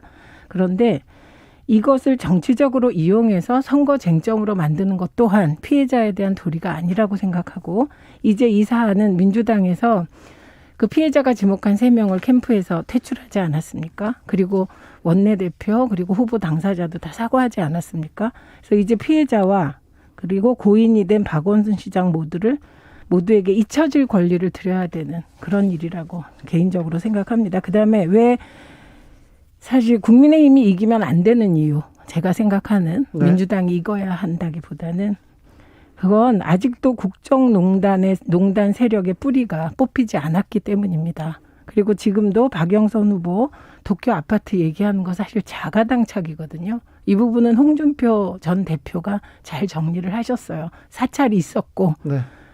그 사찰의 결과 남편이 직장을 잃었고 그 직장을 잃었기 때문에 일본으로 가게 됐고 도쿄에서 아파트를 살 수밖에 없었던 상황을 홍준표 전 대표가 얘기해 준 거라고 생각하고 저는 이번 과정에서 그 국정농단 세력의 마지막 뿌리를 뽑는 선거가 돼야 된다. 그렇게 생각합니다. 네. 자, 한명숙 전 총리 재판 모해 위증 교사 의혹에 대해서도 조금 물어보겠습니다. 자, 대검에서 회의를 했어요. 회의를 해서 자, 무혐의 결론을 내렸습니다. 이 부분에 대해서 박범계 장관도 입장을 냈는데 여기에 대해서는 최민희 의원 할 말이 있으시죠? 그 우선은 이 사건의 프레임이 자꾸 언론에 의해서 잘못 지어지는데 이건 한명숙 구하기도 아니고 구하기일 수도 없습니다. 이 사건과 한명숙 총리 사건은 다른 사건이에요. 다만 연결이 돼 있다. 이 주장은 타당합니다. 네. 그래서 이 사건은 유우성 씨 간첩 조작 사건처럼 유우성 씨 간첩 조작 사건은 검찰과 국정원이 간첩을 조작한 거잖아요. 네. 그래서 최종 대법원에서 무죄 받은 사건이고 한명숙 전 총리의 뇌물 의혹 사건을 조사하는 과정에서 1심에서 진 검찰이 가짜 증인을 내세워서 재소자 증인을 내세워서 2심에서 판결을 뒤엎은 사건입니다. 근데 그 과정에서 증거 조작, 그다음에 증인 조작 그것이 있었다는 게 핵심이거든요. 그러니까 핵심은 특수부 검찰의 잘못된 조사 행태에 대해서 이번에 한번 반성할 기회를 박범계 장관이 준 건데 검찰이 이를 걷어차서 매우 불행하게 생각합니다. 한명숙 구하기가 아니라 검사들의 잘못된 관행을 좀 고치기 위한 그 박범계 장관의 노력이었다. 그 결정이었다. 이렇게 보시는 거죠. 김연아 의원님? 네, 근데 조금 그거 반박하기 전에 먼저 말씀하신 거에 대해서 저도 조금 드릴 네. 말씀이 있는데요. 일본이 30년 동안 부동산 거품이 꺼지면서 사실은 주택의 거래가 굉장히 적습니다. 네. 그래서 주택을 잘 사고 팔지 않고 일본에서는 다 빌려 쓰거든요. 근데 저는 여기서 정치적으로 어려움을 겪고 일본으로 나간 박영선 장관의 남편이 왜 일본에서 꼭 집을 샀어야 되는지라는 것에 대해서는 좀 추가적인 설명이 필요할 것 같다는 생각이 들어요. 저는 좀 그거는 제가 여러 도시의 주택 부동산을 아는 사람으로서 좀 이해가 안 가는 부분이 있다는 생각이 듭니다. 자, 왜냐하면 일본에서는 요거는 렌트가 훨씬 더 유용하고 또 집이 잘 팔리지 않기 때문에 거래가 잘 없습니다. 일본에 5만 채 집 중에서요. 1년에 거래되는 주택이 15만 호가 안 그럼 됩니다. 잠시만요. 대부분 집을 안 사거든요. 이 부분은 이제 박영선 후보는 그 집을 팔았습니다. 지금 네. 없어요. 왜 팔았냐면 지난해 민주당에서 집 팔라고 했을 때 그 팔았고 올 2월에 그럼 왜 이게 그 재산 등록 상황에 있느냐? 그 재산 등록 기준이 지난해 12월이라서 그쵸. 그거는 뭐 그래서 그거는 일단 팔았기 때문에 예. 이걸 사실은 이번에 그 청와대에서 한 채 이상 공직자들 한 채만 가져라 이게 나오기 이전에는 사실 남편이 도쿄에 거주하면서 집을 갖고 있는 게 쟁점이 안 됐었잖아요. 아니죠. 그 인사청문회에서도 그게 쟁점이 됐었고요. 아니 근데 제 그게 기억에는 잠깐만요. 마무리하고 과거로 가서 그 과거의 공직자들이 집을 두 채 가지고 있었던 걸 이유를 다 찾자면 한도 없고 끝도 없을 거라고 생각합니다. 예. 저는 박영선 후보의 경우는 그 청와대와 정부가 방침을 정했을 때 집을 팔았느냐 안 팔았느냐가 핵심이라고 봅니다. 그래서 2월에 집을 팔았다는 거 아닙니까? 그럼 사실은 이게 별로 공세거리가 안 될 것 같아요. 그 아니죠. 부분은. 원래 작년 1월에서부터 얘기를 했기 때문에 이번에 저는 서울시장에 안 나오셨으면 집을 안 팔았을 수도 있다고 생각합니다. 근데 그건 팔았으니까요. 아니 뭐 어쨌든 그러니까 제가 먼저 반박을 얘기하고 네. 제가 말씀드렸는데 저는 네. 그 부분이 좀 이해가 안 간다는 생각이 들고요. 저도 한마디만 할게요. 20평대 도쿄의 아파트 이게 앞으로도 논란이 되겠네요. 지금 보면 그러니까 이 문제에 대해서는 좀 지켜봐야 되겠습니다. 네, 네. 자, 그다음에 이제 그 한명숙 전 총리 사건과 네. 관련된 거. 예. 뭐 수사 관행상의 여러 가지 불합리하고 했던 것들 뭐 저는 없지 않았었다고 생각합니다. 그게 한명숙 전 총리 사건뿐만이 아니라 대한민국 검찰 역사상 저는 그게 있었다고는 생각하는데요. 네. 왜 하필이면 한명숙 전 총리 구하기가 아니라면 검찰의 잘못된 관행을 지적하고 그것을 바로잡기 위한 거였다면 저는 왜 꼭 이 사건이어야 했나라는 생각이 있어서 좀 의구심이 듭니다. 그러니까 공소시효가 얼마 남지 않아서 뭔가 그 안에 뭔가 해보려고 했다는 저는 그런 의심을 하게 되고요. 네. 그리고 진짜 힘없고 어려운 사람들 중에 정말 검찰 수사를 받으면서 얼마나 억울한 사람이 많겠습니까? 저 억울해요. 네, 그러니까 저도 억울합니다. 아니요, 그 사례를 그 사례를 안 하고 왜 한명숙 전 이 총리 사례 너무 사건을 건이 작아서 저 그냥 아니죠. 깨갱입니다. 저는 그게 작고 큰 게 아니라 그렇게 가는 게 훨씬 더 국민들한테 설득력이 있었을 거라고 생각이 되고요. 오늘 또 박범계 장관이 사실은 좀 머쓱해졌죠. 본인이 수사 지휘권을 발동을 했는데 사실은 그거에 지금 뭐 약간 걷어들이는 모습, 네네. 본인만 좀 뻘쭘한 모습이 됐는데 저는 이걸 보면서 오늘 얘기한 게 뭐 절차적 정의에 대해서 언급을 하셨습니다. 멀리 갈 것도 없고요. 최근에 김진욱 공수처장이 이성윤 중앙지검장을 조사를 한다는 명목으로 1시간 동안 만났습니다만 어떠한 조사 기록도 남지 않았습니다. 저는 우리 가깝게 일어나는 이 일부터 절차적인 정의, 절차적인 정당성을 좀 지키면 어떨까 이런 생각을 해봤습니다. 최민희 의원님. 예, 김진욱 그 처장 문제는 뭐 다음에 다루시고요. 우선은 이 한명숙 전 총리 사건이 이렇게 수면에 떠오른 건 지금이 아니고 2018년입니다. 네, 그때였고 그리고 이게 언론의 탐사 보도로 진실이 계속 드러난 것이고 이게 드러나게 된 것은 위증 교사를 당한 재소자 한은상 씨의 진정서 때문입니다. 네. 예, 이 진정서로 시작이 된 거고 이분은 왜 이 진정서를 제출했냐. 이게 그 검찰의 이런 행태가 너무 심했다고 생각한 겁니다. 그리고 당시에 한명숙 전 총리 사건에 대해서 교사를 당한 사람이 뭐 6명이라고 하기도 하고 8명이라고 하기도 하는데 어쨌든 언론에 나온 사람이 지금 4명입니다. 그런데 이 4명 중에 1명, 김 씨만 계속 고집을 하고 있고 나머지 3명은 나는 진짜 이게 그 돈 받았다는 얘기를 안 들었는데 이 검찰의 회유와 협박에 넘어갔었다. 그래서 재판에서 했다 안 했다 이 얘기를 지금 하고 있는 거거든요. 예. 그러니까 3인의 재소자의 증언으로 이게 시작된 겁니다. 그래서 이 부분은 팩트를 확인해야 될 것 같습니다. 이 부분 이 정도 하고 넘어갈까요? 두 분한테 이거 일부에서 마지막으로 이 문제 하나 물어볼게요. 도쿄에 아파트 가진 아줌마라는 표현, 안철수 후보의 표현. 이 표현 보고 어떤 생각 드셨어요, 김연아 의원님? 글쎄 뭐 저는 아까 말씀드린 것처럼 제가 그런 문제 제기는 할 수 있는데 또 굳이 본인이 집 없는 아저씨라는 표현을 쓰시면서까지 도쿄에 집 있는 아줌마라고 빗대셨더라고요. 근데 약간 포인트가 좀 잘못 맞은 것 같아요. 제가 좀 전에 페북에다 글을 쓰고 하나 왔는데 네. 본인은 이제 집 없는 아저씨라고 얘기하셨더라고요. 근데 보니까 재산이 1,500억 네. 신고한 재산이 돈은 아니 집은 없는데 돈은 많은. 근데 이제 예금도 100억이 넘으세요. 넘죠. 네. 네. 그리고 2011년에 재산을 반을 기부하셨다는데 그러고도 주식가액이 1,000억이 넘더라고요. 근데 저희가 이러면서 전세 사시는 분을 딱 한마디로 부르는 게 있습니다. 귀족 전세. 그래서 뭐 하여튼 저는 이걸 갖고 뭐 집이 있고 없고의 이런 비유로서는 뭐 적절한 사례는 아닌 것 같고요. 또 그걸 박영선 후보자의 뭐 도쿄 아파트하고 비교할 것도 아닌 것 같아요. 전 포인트가 좀 잘못됐다라 생각. 일단 내용이 틀렸잖아요. 도쿄에 집 판 아줌마 이래야지. 네, 그것도 틀렸고 그리고 언제든 맘먹으면 타워 팰리스를 살 수 있는 아저씨. 이렇게 고쳐야 될 것 같아요. 요즘은 네. 타워 팰리스가 가장 비싼 집이 아닙니다. 그래요. 네. 죄송합니다. 왜 모를까 나는. 부동산에 대해서는 잘 몰라요, 최민희 의원은. 나 알고 싶어요. 네. 알면 뭐예요? 돈이 없잖아요. 그런데 아줌마라는 표현을 이렇게 정치인이 이렇게 하는 거는 이건 굉장히 좀 아줌마들한테나 그러니까 이건 그냥 문제. 제가 보기에 대한민국 그 엄마들 힘내십시오. 뭐 이렇게 얘기할 수밖에 없습니다. 네. 네.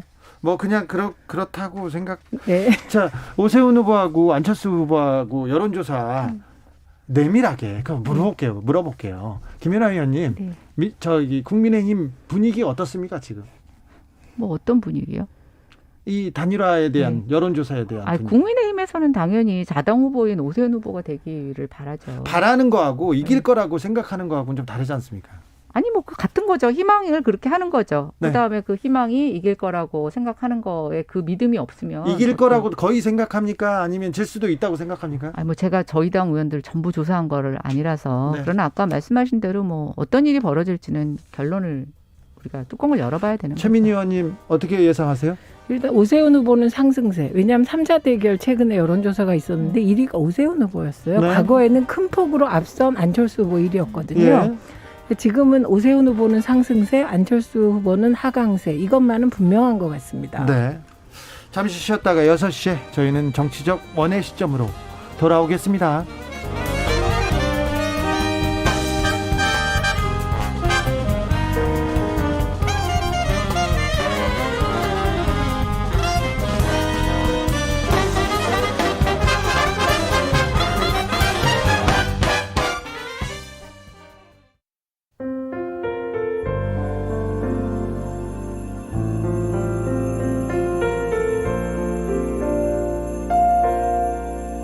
KBS 라디오 연중기획 희망충전 대한민국 422번째 이야기.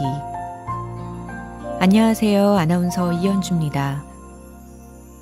경욱이 엄마는 12번째 생일을 맞은 아들 경욱이에게 소원이 뭔지 물어봤습니다. 또래보다 일찍 철이 들어버린 경욱이는 방긋 웃으며 이런 말을 했습니다. 엄마랑 누나가 아프지 않았으면 좋겠어요. 다른 건 바라는 게 없어요.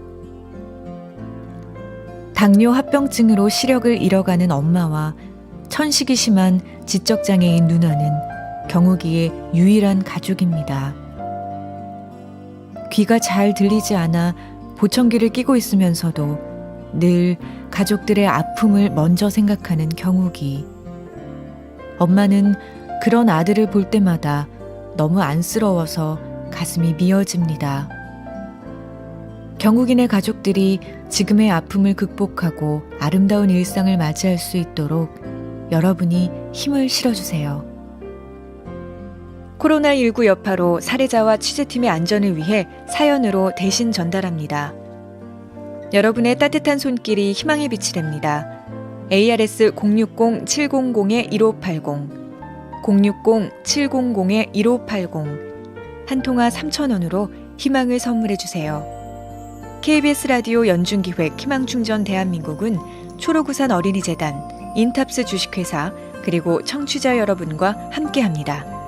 ARS 060-700-1580 한 통화 3,000원입니다.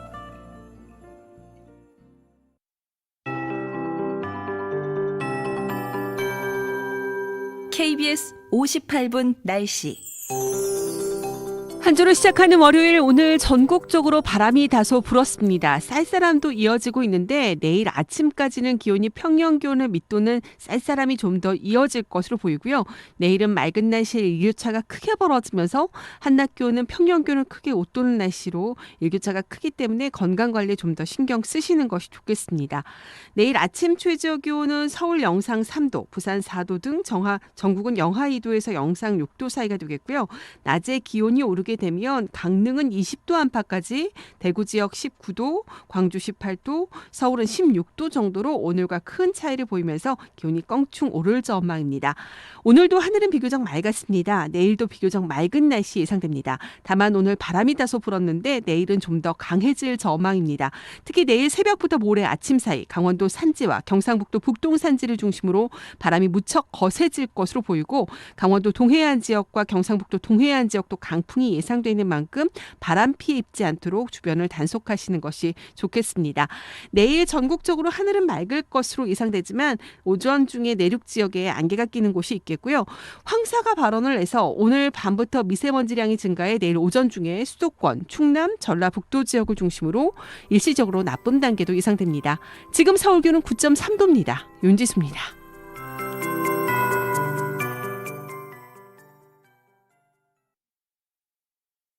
정성을 다하는 국민의 방송 KBS가 6시를 알려드립니다. AM 711kHz, FM 97.3MHz, KBS 1라디오입니다. HLKA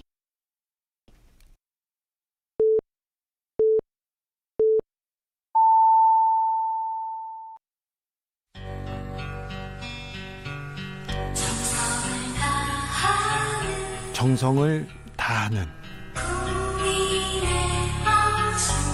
국민의 방송 KBS 주진우 라이브. 그냥 그렇다고요.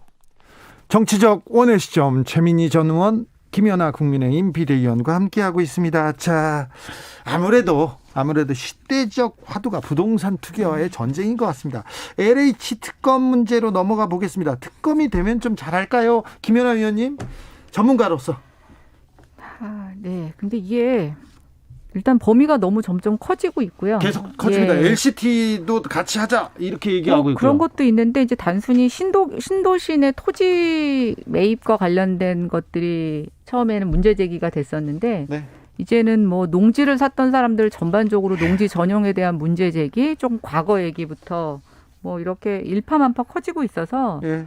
또 전북 거기 지역본부 보니까 거기 이번에 좀 안타깝게 스스로 목숨을 끊으신 분이 계셨잖아요. 네. 근데 이제 LH 직원들만 한 게 아니라 그 지역에 뭐 약간 의사 이런 분들하고 또 이렇게 농민들 분들하고 네. 또 같이 뭐 투자했다고 막 이러고 지금 이게 끝이 어딜지 잘 모르겠어서 저는 특검에서 이 범위를 정하는 문제가 좀 쉽게 끝날까라는 생각이 들어서 굉장히 좀 복잡해지고 있어요. 네, 그래서 국민들 입장에서는 다 좋은데 좀 빨리 네. 뭔가 특히 LH만이라도 좀 결론을 냈으면 좋겠다. 왜냐하면 정부가 지금 이번 달 말까지 LH를 좀 거의 해체적 수준에 의하는 구조개혁 방안을 내놓겠다고 했거든요. 네. 그러려면 그 전에 사실은 LH에 대한 실체가 좀 드러나야 되는데 이게 오히려 더 시간 끌기가 돼서 이건 이거대로 가고 LH 해체 수준한다? 그럼 좀 말이 안 될 것 같아요. 맞습니다. LH 적폐들은 빨리 뽑아주세요. 이게 국민들의 민심인데요. 이거는 이렇게 정리가 돼요. 네. 이제 국가수사본부와 검찰이 합동해서 네. 지금 LH는 수사에 들어간 겁니다. 그러니까 예. 그건 진행이 되는 거예요. 예를 들면 특검은 적어도 앞으로 한 달 내지 한 달 반 후에 구성이 되는데 그 사이에 손 놓고 있다가 국가수사본부는 정말 제대로 일도 못 해보고 뭐 집중 포화를 받을 수 있거든요. 결과에 따라. 네. 그러니까 지금은 국가수사본부가 LH 건은 집중적으로 수사할 시기. 예. 그리고 특검은 민주당도 국민의힘도 범위 이렇게 늘리시면 안 돼요. 예를 들면 국민의힘이 청와대를 특검 및 국조하자 이 부분 빼고요. 민주당은 3기 신도시 외에 다른 대규모 택지 개발 사업 다 하자고 넓히자고 하잖아요. 빼셔야죠. 이렇게 네. 하시면 안 되죠. 양쪽 예. 다. 그래서 범위를 LH 특검 그 관계자 그리고 부산 LCT도 사실 LCT 수사 자료 보면 문제가 많았더라고요. 네. 그러니까 고특검 이렇게 접혀서 해야 됩니다. 네. 이게 국민에 대한 도리고 그리고 이제 국민들께서는 일단 LH 특검은 나중에 도입되는 거고 LCT도 지금은 국가수사본부가 지금 수사를 시작했고 검찰도 협조하고 있기 때문에 그 수사 결과는 지켜보시면 될 것 같습니다. 김연아 의원님, 최민희 의원의 또 지적은 또 일리가 있죠? 네, 항상 일리가 있으시죠. 우리 네. 최 의원님 지적은 일리가 있습니다. 네. 근데 저는 약간 LCT는 성격이 다른 것 같아요. 네. LH 투자 투기하고는 좀 성격이 다른 것 같고 이게 특검 얘기가 옛날에 있었죠. 근데 이제 문정부 출범하고 나서 사실은 뭐 뚜렷하게 진행이 없다가 네. 이번에 이제 LH 사건 터지면서 같이 막 들어오는데 네. 저는 하려면 따로 했으면 좋겠어요. LH에 엮어서 할 일은 아닌 것 같아요. 네. 네. 자, 뭐 그거는 고려할 만하죠. 그리고 고려할 만하다. 그런데 네. LCT 문제가 조금 뜨거운 거는요. 박형준 후보 때문에 그렇습니다. 박형준 후보가 지난해 딸과 후보가 그 LCT에 집을 한 채씩 가지고 있었다. 이 얘기이기 때문에 LCT가 뜨거운 것 같은데. 자, 이 문제는 어떻게 보고 계십니까? 최민희 의원님? 우선 이 건은 뭐 계속 쫓아온 분들은 쉽게 알아들을 수 있을 텐데 핵심이 박형준 후보의 아들이 이게 20억 정도가 되는 LCT를 산 자금이 어디서 나왔냐. 네. 이게 소명되면 끝나는 사안이더라고요. 그리고 2015년에 오션뷰 이게 뭐 되게 비싼 로얄층 네. 바다가 확 보이는 데인데 이걸 이제 아들 딸이 동시에 샀다는 거 아닙니까? 위아래층을요? 예, 그런데 그 돈이 뭐 딸의 경우는 그럼 사위 돈이다. 2015년에 제가 그 가족 관계는 사실 좀 관심이 없습니다. 네. 그래서 그 자금 출처가 조사되고 네. 원래 소유했다가 판 사람이 나오면 끝나는 거 아닙니까? 근데 네. 여기에 막 가족사가 나오고 뭐 의붓아들은 아들이나 아니냐 이런 논쟁으로 가는 건 여야 모두 중단해 주십시오. 네. 네. 자, 중단해 달라고 합니다. 그런 그 가족사에 대해서는 김연아 예, 의원님 어떻게 이게 보세요? 또 이제 뭐 여기서 언급하는 게 적절한지 모르겠지만 이제 재혼 가정이라는 특수성이 있으시더라고요. 예. 그래서 보통 보면은 뭐 자기 자식일 경우는 모르겠지만 이제 그 결혼한 상대자의 자식일 경우에는 뭐 우리가 다 일일이 모르는 것도 있을 수 있지 않습니까? 그래서 네. 뭐 저도 약간 그런 특수성 때문에 이걸 좀 너무 가족관계로 엮는 거에 대해서 우리가 신중할 필요가 있겠다는 생각을 했고요. 그다음에 이제 LCT가 아마 초기에 분양할 때 미분양이 났던 걸로 저도 기억을 하고 있습니다. 그래서 이제 이게 미분양이 나게 되면 여러 경로를 통해서 이제 뭐 할인 분양이 되기도 하고 또 그때 정치권에 뭐 약간 특혜 분양을 되는 경우도 있는데 요거는 조금 그 내용을 찾아봐야지 지금 단순히 뭐 형제가 각각 갖고 있었다고 해서 이거 자체가 뭔가 부적절한 것처럼 저희가 단정 짓고 갈 일은 아닌 것 같습니다. 그 박형준 후보 가족이 소유한 동 거긴 미분양 아니에요. 미분양이 아니었고 그러니까 무슨 말이냐면 그 이게 층수는 네. 더더욱 미분양하고는 전혀 그러니까 관계가 없습니다. LCT가 다 미분양됐다. 이건 언론의 잘못된 보도고 제가 자료를 보니까 그 핵심 로얄층 특히 오션뷰는 미분양이 될 수가 없었습니다. 그래서 네. 거기는 미분양이 아니고 미분양 그 외에 미분양된 데가 근데 좀 이제 이런 건 있었던 것 있을 수가 같아요. 있어요. 보통 이런 거 분양받을 때 전매를 목적으로 분양받는 사람들이 있어요. 네. 그래가지고 이제 그 피 받고 네. 넘기려고. 왜냐면 이렇게 오션뷰고 오케이. 이제 좋은 데들은 네. 그래서 뭐 이걸 그런 사람들이 이렇게 전매한 거를 샀을 수도 있고 뭐 하여튼 그건 좀 내용을 네. 살펴봐야 될 것 내용이 같아요. 조금 더 좀 그 진상이 좀 규명돼야 돼요. 그러니까 이 부분은 간단하다는 거예요. 그 네. 전매를 위해서 산 게 당시 불법이 아니었거든요. 네. 그게 2018년부터 19년 그 사이에 한시적으로 그 규제가 풀린 상황 속에서 많은 일이 있었어요. 네. 그러니까 이 부분은 전매를 해서 팔았다면 더더욱 그 원 분양자 나오면 되고요. 그다음에 제가 이런 고민이 됐어요. 이번에 그럼 재혼 가정 공직자의 경우는 네. 재산 등록 범위를 어디까지 해야 되는가? 이게 특수한 경우긴 하지만 앞으로는 우리 사회도 뭐 이런 일이 좀 많죠. 생기지 않겠습니까? 그래서 저는 그냥 재혼 가정 공직자의 재산 등록 범위 이 얘기가 왜 나오냐면 이 LCT와 관계된 그 시기에 그 아들이 집 사고 그리고 이후에 이러저런 시기에 박형준 후보가 국회 사무총장이었거든요. 예. 그래서 공직자 재산 등록을 안 해도 된다. 뭐 해야 된다. 이런 논란이 있잖아요. 이런 건 깔끔하게 제도로서 정리하는 게 좋겠다. 이렇게 생각합니다. 레이디 워머님께서 근데 101층에서 17층이 로열층인가요? 이렇게 물어봅니다. 네. 그건 제가 확인했습니다. 근데 부동산 모르신다 그러면서 잘하시네. 전 그것까지는 모르겠어요. 왜냐하면 저는 자료를 제가 사실 부동산은 모르니까 김연아 뭐 의원님은 사진은 못해.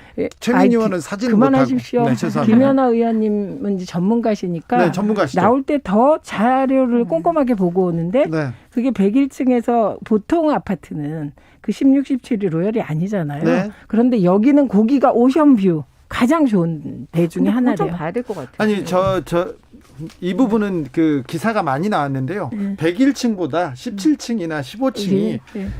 바다가 더 잘 이렇게 보인답니다. 수평으로 보이는. 더 로얄이라는 그런 기사가 2016년도에 나와 있어요. LCT 뷰와 관련된 조망권 같은 경우는 굉장히 개인에 대한 선호가 그렇죠. 달라요. 맞습니다. 자신의 예. 관점이니까 이 부분은 그래서 좀 뭐 이거는 그때 당시에 뭐 예를 들어서 건설사가 이런 것들에 대한 층수를 홍보하려고 기획성으로 그렇게 그럴 수도 있죠. 중간층을 그렇게 했을 수도 있고 뭐 그건 좀 봐야 될 것 같아요. 그리고 네. 1층을 네, 좋아하는 네. 사람도 있고 꼭대기를 그렇죠. 좋아하는 사람도 있고 네. 이거는 또 사람마다 좀 다르니까요. 그 관련 기사를 좀 보면 참조가 될 겁니다. 하이든님께서 가족사 관심 없어요. 돈의 출처 명확하게 밝혀주세요. 얘기합니다.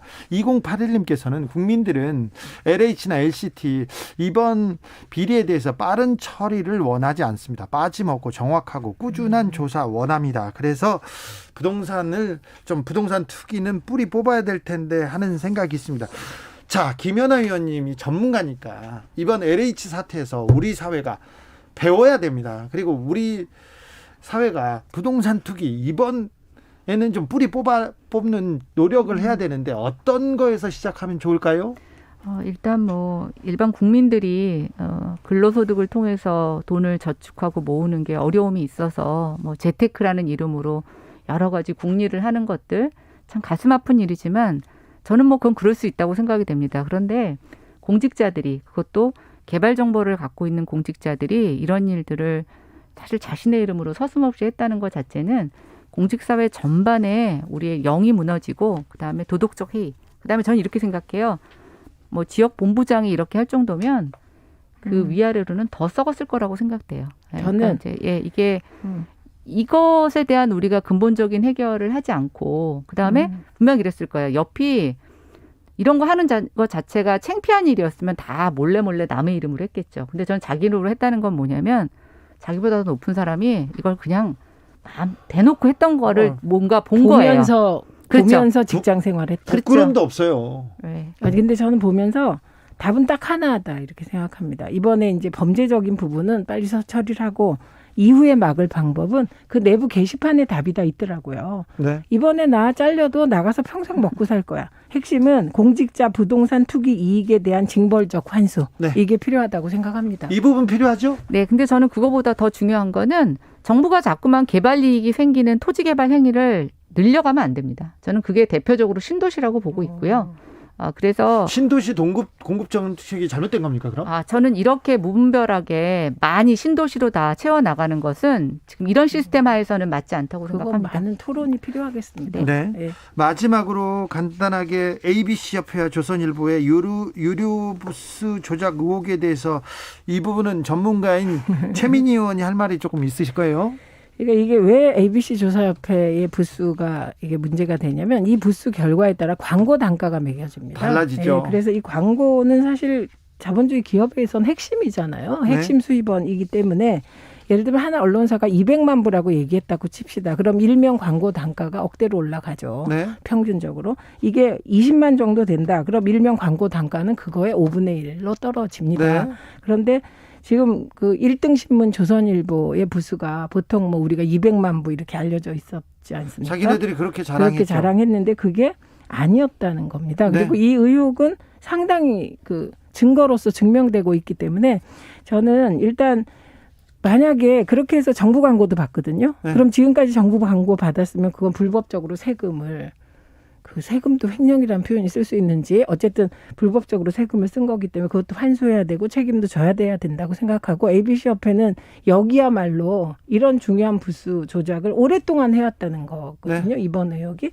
그래서 ABC협회도 정말 해체 수순에 대수술이 필요할 것 같습니다.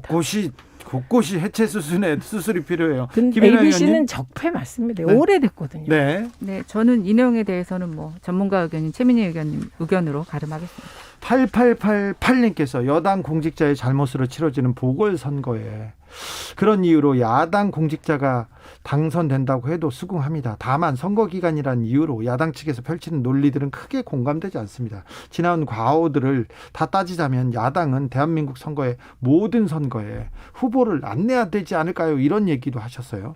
김정숙님께서는 땅 투기 관련 논란이 민주당에서 엄청 나오던데 관련해서 엄정한 조사나 처리 가능할까요? 이렇게 물어봅니다.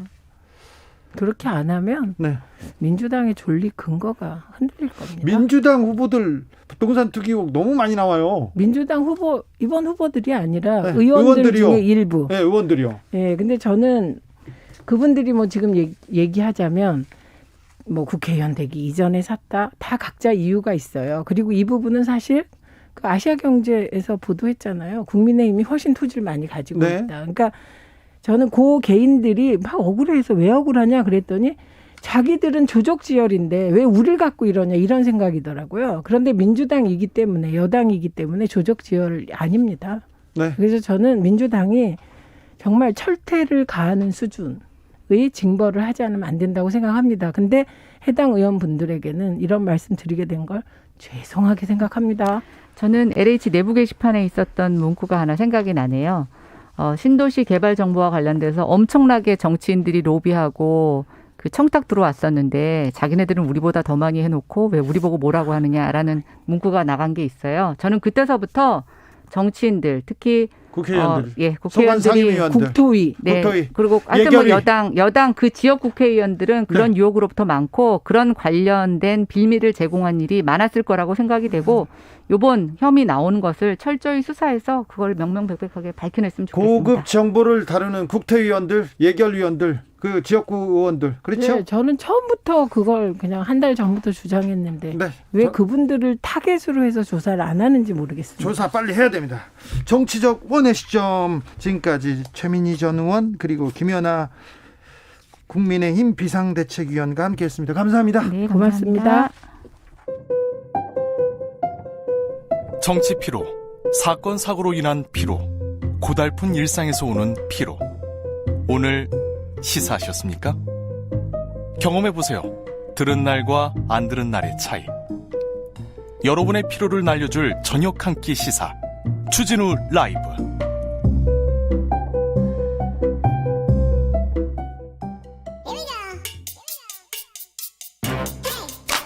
뉴스를 향한 진지한 고민. 기자들의 수다. 라이브 기자실을 찾은 오늘의 기자는 은지옥이요. 시사인 김은지입니다. 자, 오늘 준비한 첫 번째 뉴스부터 가볼까요? 네, 지난주 금요일 간첩 조작 사건의 피해자 유성 씨의 동생이 법정에 섰습니다. 유가려 씨 말하는 거죠? 예, 그렇습니다. 아, 참.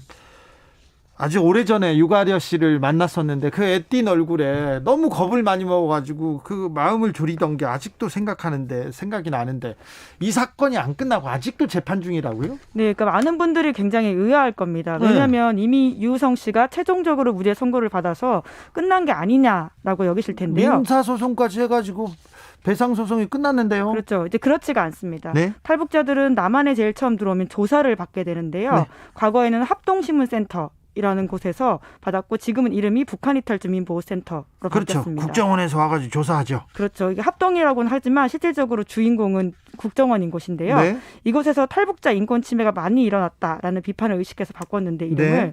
이 사건의 핵심이 이 합동신문센터에서 조사를 받는 과정에서 유성 씨의 동생, 그러니까 유가려 씨가 오빠가 간첩이다 이렇게 증언했다는 부분이었거든요. 오빠가 간첩이라고 했던 동생의 증언이 가장 중요한 증거로 유성 간첩 사건이 시작됩니다. 네, 그렇죠. 뭐 또 이후에 벌어진 문서 조작 다들 기억을 하실 텐데요. 네. 그것과 별건으로 동생 이야기로 좀 다시 돌아가면 국정원 검찰로서는 그러니까 유성 씨를 간첩으로 의심할 만했다 이렇게 주장을 했거든요, 당시에. 예. 그런데 이 조사 과정에서 사실은 국정원 수사관들이 폭행하고 협박하고 사실상 고문에 준하는 조사를 해서 오빠가 간첩이라고 하는 거짓말을 하게 했다. 이런 내용이 폭로가 된 바가 있습니다. 예. 그래서 당시에 이러한 혐의를 샀던 국정원 수사관 2명이 정말 뒤늦게 사건이 벌어진 지 7년이나 지나서야 지난해 3월 기소가 돼서 현재 재판을 받고 있습니다. 그러니까 정부가 바뀌고 국정원의 잘못을 이렇게 좀 따져보다가 이 사건을 가지고 수사를 했고 작년에 기소를 한 거군요. 네, 그래서 이 재판 증인으로 유가려 씨가 피해자로서 당시 피해를 증언하기 위해서 법정에 섰는데요. 네, 그때 자 국정원 수사관들은 이 간첩 조작 사건에 국정원 수사관은 기소가 돼서 재판 받고 있습니다. 근데 간첩 조작 사건에 또 기여했던 검사들이 있어요. 검사들은 어떻게 됐어요? 네, 무혐의 처분 받았습니다. 무혐의요? 네, 그러니까 아무런 문제가 되지 않고 넘어간 사건인데요. 이 문제도 검찰 과거 사위가 문제가 있다고 조사를 했었죠. 네, 그렇습니다. 2019년 결과가 그런데요. 검찰이 국정원의 위조된 증거를 제대로 검증하지 않았다 이렇게 판단했고요. 게다가 의도적으로 방치한 정황이 드러났다라면서 검찰총장에게 사과하라고 권고했습니다. 문무일 총장 사과했어요. 그래서 네, 그렇죠. 굉장히 안타깝고 부끄럽게 생각한다 이렇게 말을 했고요. 예. 그래서 당시에 검찰 과거 사위 내용을 바탕으로 유성 씨가 국정원 수사관과 검사를 고소했거든요. 네.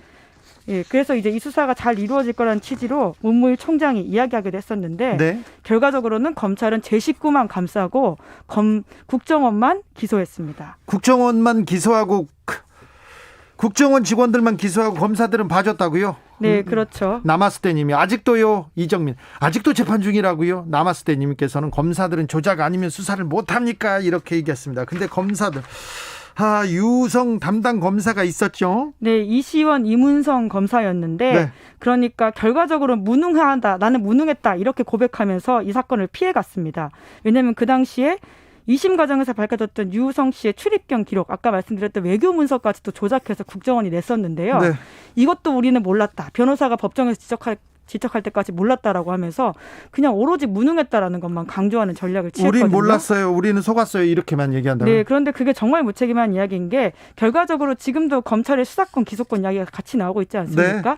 검찰의 핵심 역할 중에 하나가 기소인데 그 기소는 앞서서 수사한 사람들의 수사 내용을 확인하고 자기 이름으로 기소하는 거잖아요. 네. 근데 그 역할을 제대로 못 해놓고 몰랐다. 이렇게 수사도 제대로 안 하고 기소도 제대로 못 했어요. 지금 검사님이. 그렇죠. 게다가 공소 유지하는 것도 검사의 역할인데요. 네. 재판 중에 나온 증거도 몰랐다고 이야기했습니다. 이시원 검사는 제 담당 검사이기도 했거든요. 근데 인연이 또 있으시네요. 엄청 집요하게 저를 이렇게 수사를 했었어요. 근데 되게 꼼꼼하고 뭐라고 해야 되나 영리하고요. 집요합니다.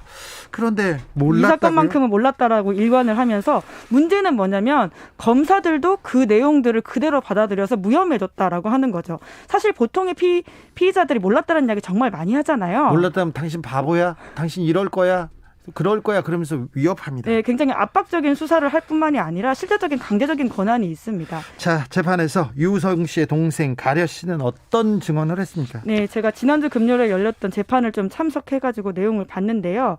굉장히 그 당시 기억을 떠올리면서 다시금 힘들어하면서 눈물을 흘리기도 했고요. 네. 그래서 재판이 중간에 멈추기도 했습니다. 네, 검사 쪽 증인으로 이미 한 번 나온 바가 있는데 이번에는 국정원 쪽 변호인의 반대 신문에 응하기 위해서 나왔거든요. 또 나왔습니다. 네, 이제 그런데 국정원 쪽 변호사들이 피고인 방어권이다 이런 차원에서 굉장히 좀 굉장히 공격적인 제가 보기에는 질문들을 많이 했어요. 네. 그러니까 유가려 씨가 거짓말하고 있는 게 아니냐 이런 의심들을 다시금 좀 물어봤었는데. 네. 예, 그래서 또 유가려 씨 쪽에서 반발을 하면서 중간에 재판이 멈추기도 했었습니다. 그리고 뭐라고 했습니까? 네, 그 과거에 했던 검찰에서 국정원에서 한 진술이 허위였다라는 걸 다시 한번 확인하는 이야기를 했는데요. 오빠가 간첩이라고는 왜 이야기했냐라고 하면 국정원 수사관들이 수차례 때리거나 머리채를 잡아서 벽에 찍기도 했고 심지어는 정기 고문실에 끌고 가겠다 이런 협박까지 받아서 그런 증언을 했다라고 이야기했습니다. 일단 유가려 씨는 고립돼서 누구도 못 만나게 하면서 이렇게 가둬두는 거에 대해서 굉장히 좀 두려움이 있었거든요. 네, 보통 사람이라면 사실 당연히 그렇죠. 게다가 한국에 처음 와서 낯선 사람에게는 이게 조사인지 수사인지 정확하게 뭔지도 모른 채 계속 조사를 받잖아요. 네. 그런데 그 당시 제도에 따르면 독방에서 180일까지 가까이 혼자 두면서 그렇게 조사할 수 있었습니다. 네. 그 자체가 굉장히 인권 침해적이다. 심지어는 관타나모 수용소와 다를 바가 없다. 이런 비판을 인권단체로부터 샀고요. 네. 실제로 그런 비판들이 받아들여져서 2018년에는 이 180일 기간이 90일로 줄었고 조사를 처음에 와서 조사할 수 있는 기간이 절반으로 줄었습니다. 이 유가려 씨의 희생과 피해가 있어서요. 네, 그리고 또 외부 변호사를 인권보호관으로 위촉하기도 했습니다. 예. 하지만 여전히 부족하다 이런 비판들이 많거든요. 네. 그래서 지난해 12월 달에 국정원이 또 TF를 꾸리겠다라고 발표했는데요. 합동신문센터에서 있었던 위장 간첩 사건 전수조사하기로 하고 그 과정에서 인권 침해 여부 등도 조사한다 이렇게 밝힌 바가 있는데 그 내용들이 어떻게 나올지 좀 지켜봐야 될 것 같습니다. 간첩을 만드는 시대가 있었습니다. 그게 불과 얼마 전까지인데 이제 이런 시대에서는 좀 탈피해야죠. 그리고 인권이 중요하다는 걸 또 좀 강조해야 될 거 아닙니까? 국정원이나 검찰은 인권이 중요하지 않고 이 범죄가 중요하다. 항상 이렇게 생각하시는 것 같은데 이것도 좀 바뀌어야 됩니다. 아무튼 서울시 간첩 조작 사건. 서울시 공무원 간첩 조작 사건. 당시에 유성 씨가 그랬거든요. 네, 간첩 조작 사건으로서 검찰도 국정원도 많이 배워야 되는데 국정원은 좀 반성도 하고 검찰도 반성하는데 검사들이 또 검사들을 봐줬다는 그런 얘기 다시 한번 하고 갑니다. 왜 그러세요, 검사님들? 좀 너무하잖아요. 자, 다음 뉴스로 가볼까요? 구미 아동 학대 사건을 다루는 언론 보도에 대한 비판이 나오고 있습니다. 사건의 본질은 아동 학대입니다. 더 이상 이런 아동의 피해는 없어야 되는데 자꾸 아버지가 누구니 엄마가 누구니 하면서 사진 공개하고 그러면서 굉장히 흥미 위주로 가는 언론을 보면서요 굉장히 안타까움을 느낍니다. 네, 지금 그 이야기를 하려고 하는 건데요. 그러니까 수사 과정에서 누가 범인인지를 찾아내는 건 굉장히 중요한 부분일 수 있죠. 왜냐하면 학대를 한 사람이 누군지 처벌을 해야지 다시 이런 일들이 벌어지지 않은 것들이기 때문인데요. 중요합니다. 하지만 이 사건이 이제 그 DNA가 아이의 엄마로 지목됐던 사람과 완전 다르게 나와서 외할머니다. 그런 게 나온 이후부터는 사건의 본질이 말씀처럼 완전히 바뀌었습니다. 네. 아동학대라고 하는 이야기들은 다 사라져버리고요. 굉장히 선정적인 기사 제목들이 클릭수를 노린다라는 인상을 지울 수가 없는데요. 계속 그런 기사를 쏟아내고 있습니다. 그리고 복사해가지고 붙여서 제목만 이렇게 비슷하게 더 자극적으로 만들어서 기사를 팔려는 정말 좀 비윤리적인 옐로우 행위들이 저널리즘이라고 할 수 있는 계속 나오고 부분들인데, 있습니다. 예, 저도 제목을 좀 찾아봤는데요.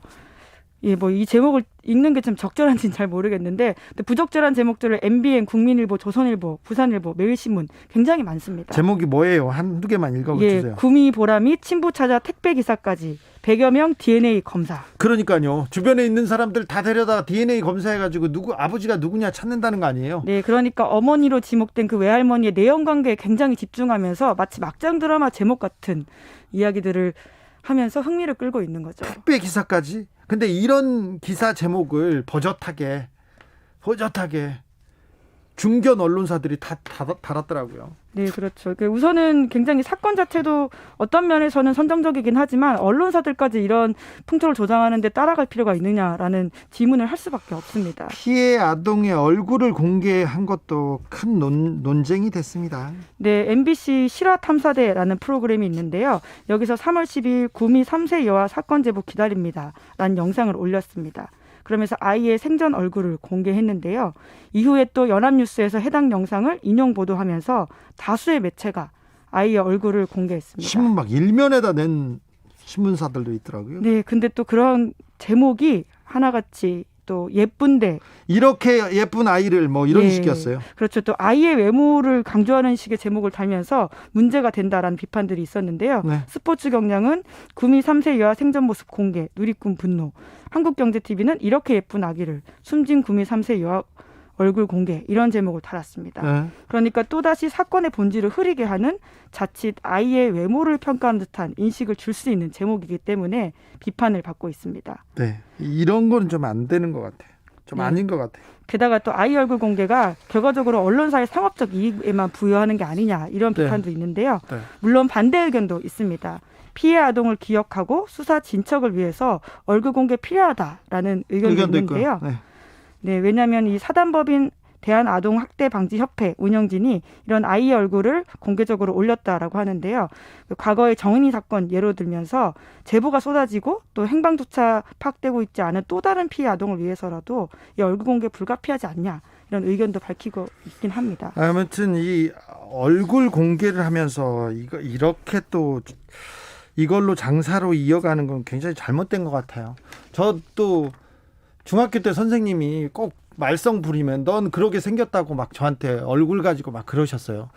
대학교 때 저는 그날은 청바지 사러 갔거든요. 청바지 사러 명동에 갔는데 갑자기 전투경찰이 잡아가지고 닭장차라고 하지 않습니까? 전투경찰 차에 태우면서 너 데모하게 생겼다고 잡아가는 거예요.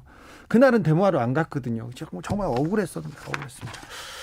아침 드라마 저널리즘이라고 얘기하셨고요. 만사고고님고 제발 좀 기자님들 사건의 본질을 좀 흐리지 말아주세요 얘기합니다. 자, 이런 사건을 보도할 때 좀 지켜야 할 가이드라인, 이런 거, 보도 준칙 이런 거 따로 있지 않습니까? 예, 뭐 더 좀 섬세하게 될 필요는 있어 보이는데요. 적어도 법에서는 아동학대처벌법 35조에는 아동보호 전문기관, 수사기관, 언론 등 사건 관계자를 특정할 수 있는 일체의 개인정보 누설하거나 보도할 수 없게 되어 있습니다. 왜냐하면 2차 피해, 그러니까 피해 아동 신원이 특정이 되어서 추가적인 문제가 될 수 있기 때문인 건데요. 게다가 또 언론 보도 가이드라인도 피해 아동 신상 정보 노출을 엄격하게 금지하고 있습니다. 예. 그래서 또 이제 김원경 뭉클 미디어 인권 연구소장이 이렇게 지적을 한 바가 있는데, 네티즌들이 사진 퍼나르는 것과 언론이 보도하는 건 다르다라고 하는 그렇죠. 거죠. 그러니까 실화보 뭐 일정 부분 한 언론사가 그렇게 상업적 이익으로 한다고 하더라도 다른 언론사가 과연 따라갔어야 됐냐라는 문제 제기를 하고 있는 겁니다. 네. 그렇습니다. 지금 경찰도 굉장히 조심해서 이 사건을 수사하고 있어요. 네, 인권 가이드라인이 올라갔기 때문인 건데요. 그래서 지금 체포되어 있는 김 씨, 석 씨의 신상 공개를 고려하지 않다, 이렇게 밝힌 바가 있고요. 왜냐하면 현행법이 이러한 신상 공개를 최소한으로 좀 규정하고 있기 때문입니다. 네.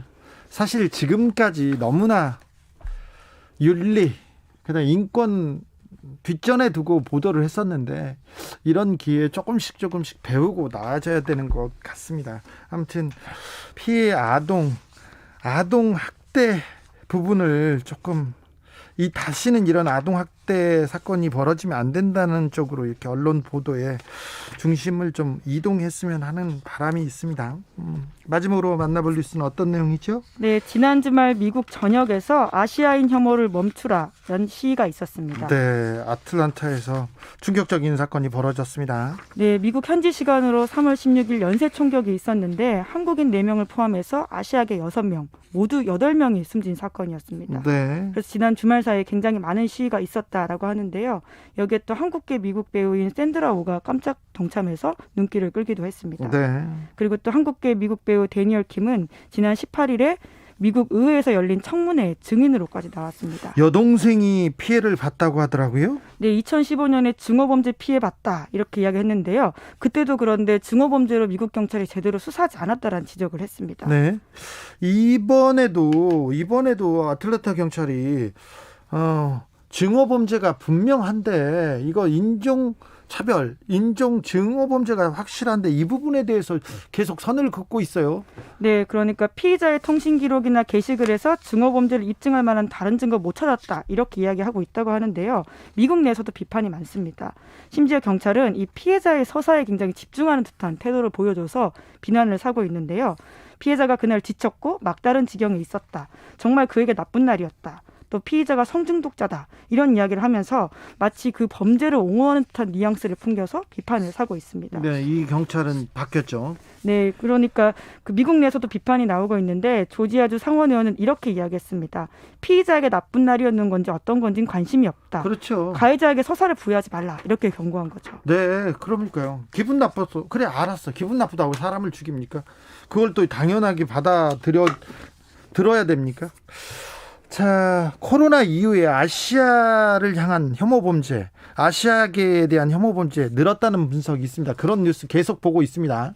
네, 이제 보고서 보면 4천여 건 넘게 일어났다라고 하는데요. 지난해 미국에서 발생한 혐오범죄 절반을 차지할 정도로 그게 굉장히 늘었다라고 합니다. 폭발적으로 증가했습니다. 네, 미국 전체 인구에서는 아시아가 6.5%인데 그에 비해서 그 범죄 자체가 굉장히 늘고 있기 때문에 이번 사건도 굉장히 징후적이다라고 볼 수 있습니다. 6.5%밖에 안 돼요? 네, 아직까지도 이제 백인, 흑인, 라티노 이런 쪽이 더 많은 비율을 차지하고 있고요. 네. 또 미국 인구가 워낙 많지 않습니까? 네. 2,100만 정도 된다고는 하는데요. 미국 인구가 3억이 넘으니까 그중에서 6.5% 차지하고 있다고 합니다. 김은지 기자, 미국에 있을 때 이런 좀 혐오범죄 걱정. 네, 인종차별 같은 거 당한 적 있습니까? 뭐 운이 좋아서 안 당했다곤 하지만 사실 코로나19가 처음 발생했을 때 미국 대다수 사람들이 마스크를 잘 안 썼거든요. 네. 그런데 오히려 저는 마스크 쓰고 싶었는데 눈치가 보이더라고요. 왜냐하면 딱 아시아인으로 특정이 되기 때문에. 아시안만 그때는 마스크를 썼으니까. 네. 그러다 보니까 오히려 그 코로나에 대한 굉장히 오해도 많을 때여서 괜히 마스크 쓰면 특정돼서 어떻게 폭력을 당하는 게 아닌가라는 걱정이 있었는데요. 실제로 네. 뉴욕에서는 그런 일들이 있었습니다. 네, 혐오와 차별은 멈춰야 됩니다. 막아야 됩니다. 안 됩니다, 더는. 기자들의 수다, 지금까지 시사인 김은지 기자와 함께했습니다. 감사합니다. 네, 감사합니다. 교통정보센터 다녀오겠습니다. 이현 씨. 네, 지금 고속도로에서 가장 어려운 곳이라면 중부 내륙지선 대구 쪽으로 가는 길입니다. 오늘 오후 3시 반쯤에 금호 분기점 부근에서 큰 사고가 있었고요. 지금도 처리는 계속되고 있습니다. 25톤 화물차와 승용차 8대가 부딪히면서 차량 화재 사고로까지 이어진 사고였습니다. 2개 차로 통제해서 지금은 3차로가 막혀 있고요. 정체는 남대구에서 금호 분기점 쪽으로 6km 구간에서 이어지고 있습니다. 남대구 나들목에서 국도 이용을 권해드리고 싶습니다. 수도권 제일순환고속도로 이용도 무척 답답하실 텐데요. 특히 경기 서쪽입니다. 자유로에서 김포 부근은 양방향이 정체고 더 가서도 판교 쪽은 김포 요금소에서 송내까지 막힙니다. 반대 방향 일산 쪽으로 가는데도 판교 분기점에서 청계터널 부근 그리고 안현 분기점에서 송내까지 이동이 많이 어렵습니다. 서해안고속도로 서울 쪽은 비봉 부근에서 용담 터널까지 이어지는 서부간선도로는 양방향이 정체입니다. KBS 교통정보센터였습니다.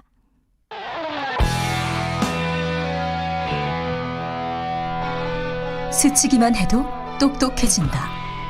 드라이브 스루 시사 주진우 라이브.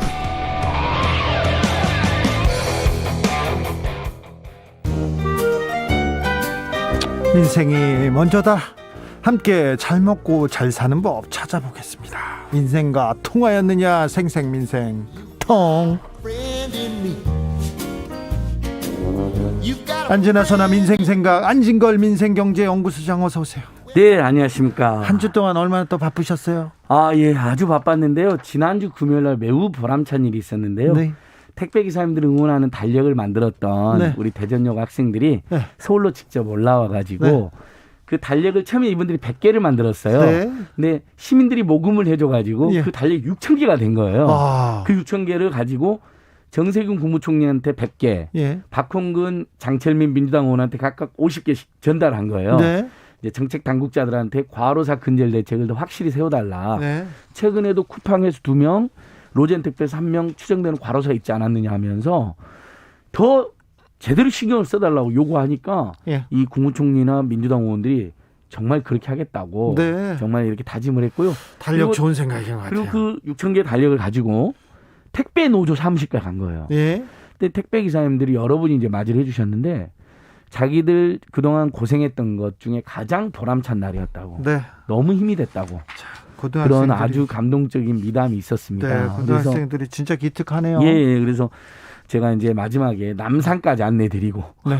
서울 오신 김에 잘하셨어요. 남산 보고 가셨는데요. 네. 아무튼 남산 말고 다른 데 가고 싶은데 일부러 남산에 끌고 간 거 아침 아니에요? 일찍 와가지고 한강하고 여의도는 보고 오셨더라고요. 네. 다른 좋은 데 가고 싶은데 예. 남산으로 끌고 가신 거 아닌가요? 아닙니다. 난 정말 대단했고요. 네. 관련 기사에도 많은 시민들이 너무 흐뭇하더라고. 알겠습니다. 예, 미담이 넘치는 사회 가야 됩니다. 학생들이 남산 가자고는 했습니까? 남산 돈가스 먹고 싶다 그랬습니다. 아, 그랬어요? 예. 돈가스도 사줬습니까? 선생님이 사드렸습니다. 아, 예, 잘하셨어요. 이동은 제가 해드렸습니다. 알겠습니다. 자, 첫 번째 뉴스로 가볼까요? 자, 부동산 얘기를 하겠습니다. 공시지가가 오르면서 많이 올랐어요. 그래서 1주택자에게도 세금 폭탄이 떨어진다, 이런 기사가 지난주에 굉장히 많이 나왔습니다. 팩트 체크 부탁드립니다. 정말 제가 이건 정말 세금 폭탄이란 말은 네. 없어져야 됩니다. 세금 폭탄. 예, 네. 공동체와 나라, 우리 이웃들 또는 자기 자신을 위해서 쓰여지는 세금이고 예. 많이 번 분이 많이 내는 게 당연한 원리인데 그렇죠. 그걸 왜 세금 폭탄이라고? 그 전까지는 그런 말 안 쓰다가 종합부동산세 때부터 쓰기 시작한 거거든요. 노무현 정부 들어서 종부세를 조금 올린다고 만진다고 했을 때부터 폭탄 얘기가 나왔습니다. 그러니까 결국 LH 사태 같은 것도 보면 부동산 투기 욕망이 그런 그릇된 짓을 하게 만드는 거잖아요. 예. 근데 만약에 투기와 완벽하게 우리가 근절내서 했다면 그런 짓을 못 했겠죠. 네. 이해충돌 방지법이 그래서 저는 매우 중요한데 어쨌든 종부세는 집값이 너무 올랐으니까 당연히 공시지가가 현실화되는 건 당연한 거고. 자, 공시지가 현실화 진짜 얼마나 세금이 올랐는지 좀 따져볼까요? 예. 그래서 이제 유명한 보도가 조중동에서 이렇게 나온 겁니다. 음마 아파트 1주택 은퇴자가 집을 팔게 생겼다고 그런 겁니다. 네. 그래서 유명한 세무사님들이 붙어가지고요. 구제희 세무사님 이런 분들이 붙어가지고 조사를 해본 겁니다. 네. 공시가격이 15억 3천만 원이랍니다. 15억이요? 예. 실제 시가는 뭐 2, 30억이나 되는 곳인데. 네. 그러니까 공시가격이 2, 30억이나 됩니까? 예, 너무 낮잖아요. 시가는요. 예. 그러니까 공시가격 자체가 너무 낮은데 정부가 그나마 그걸 현실화 일부 하고 있는 것이고요. 그래봐야 60%대입니다.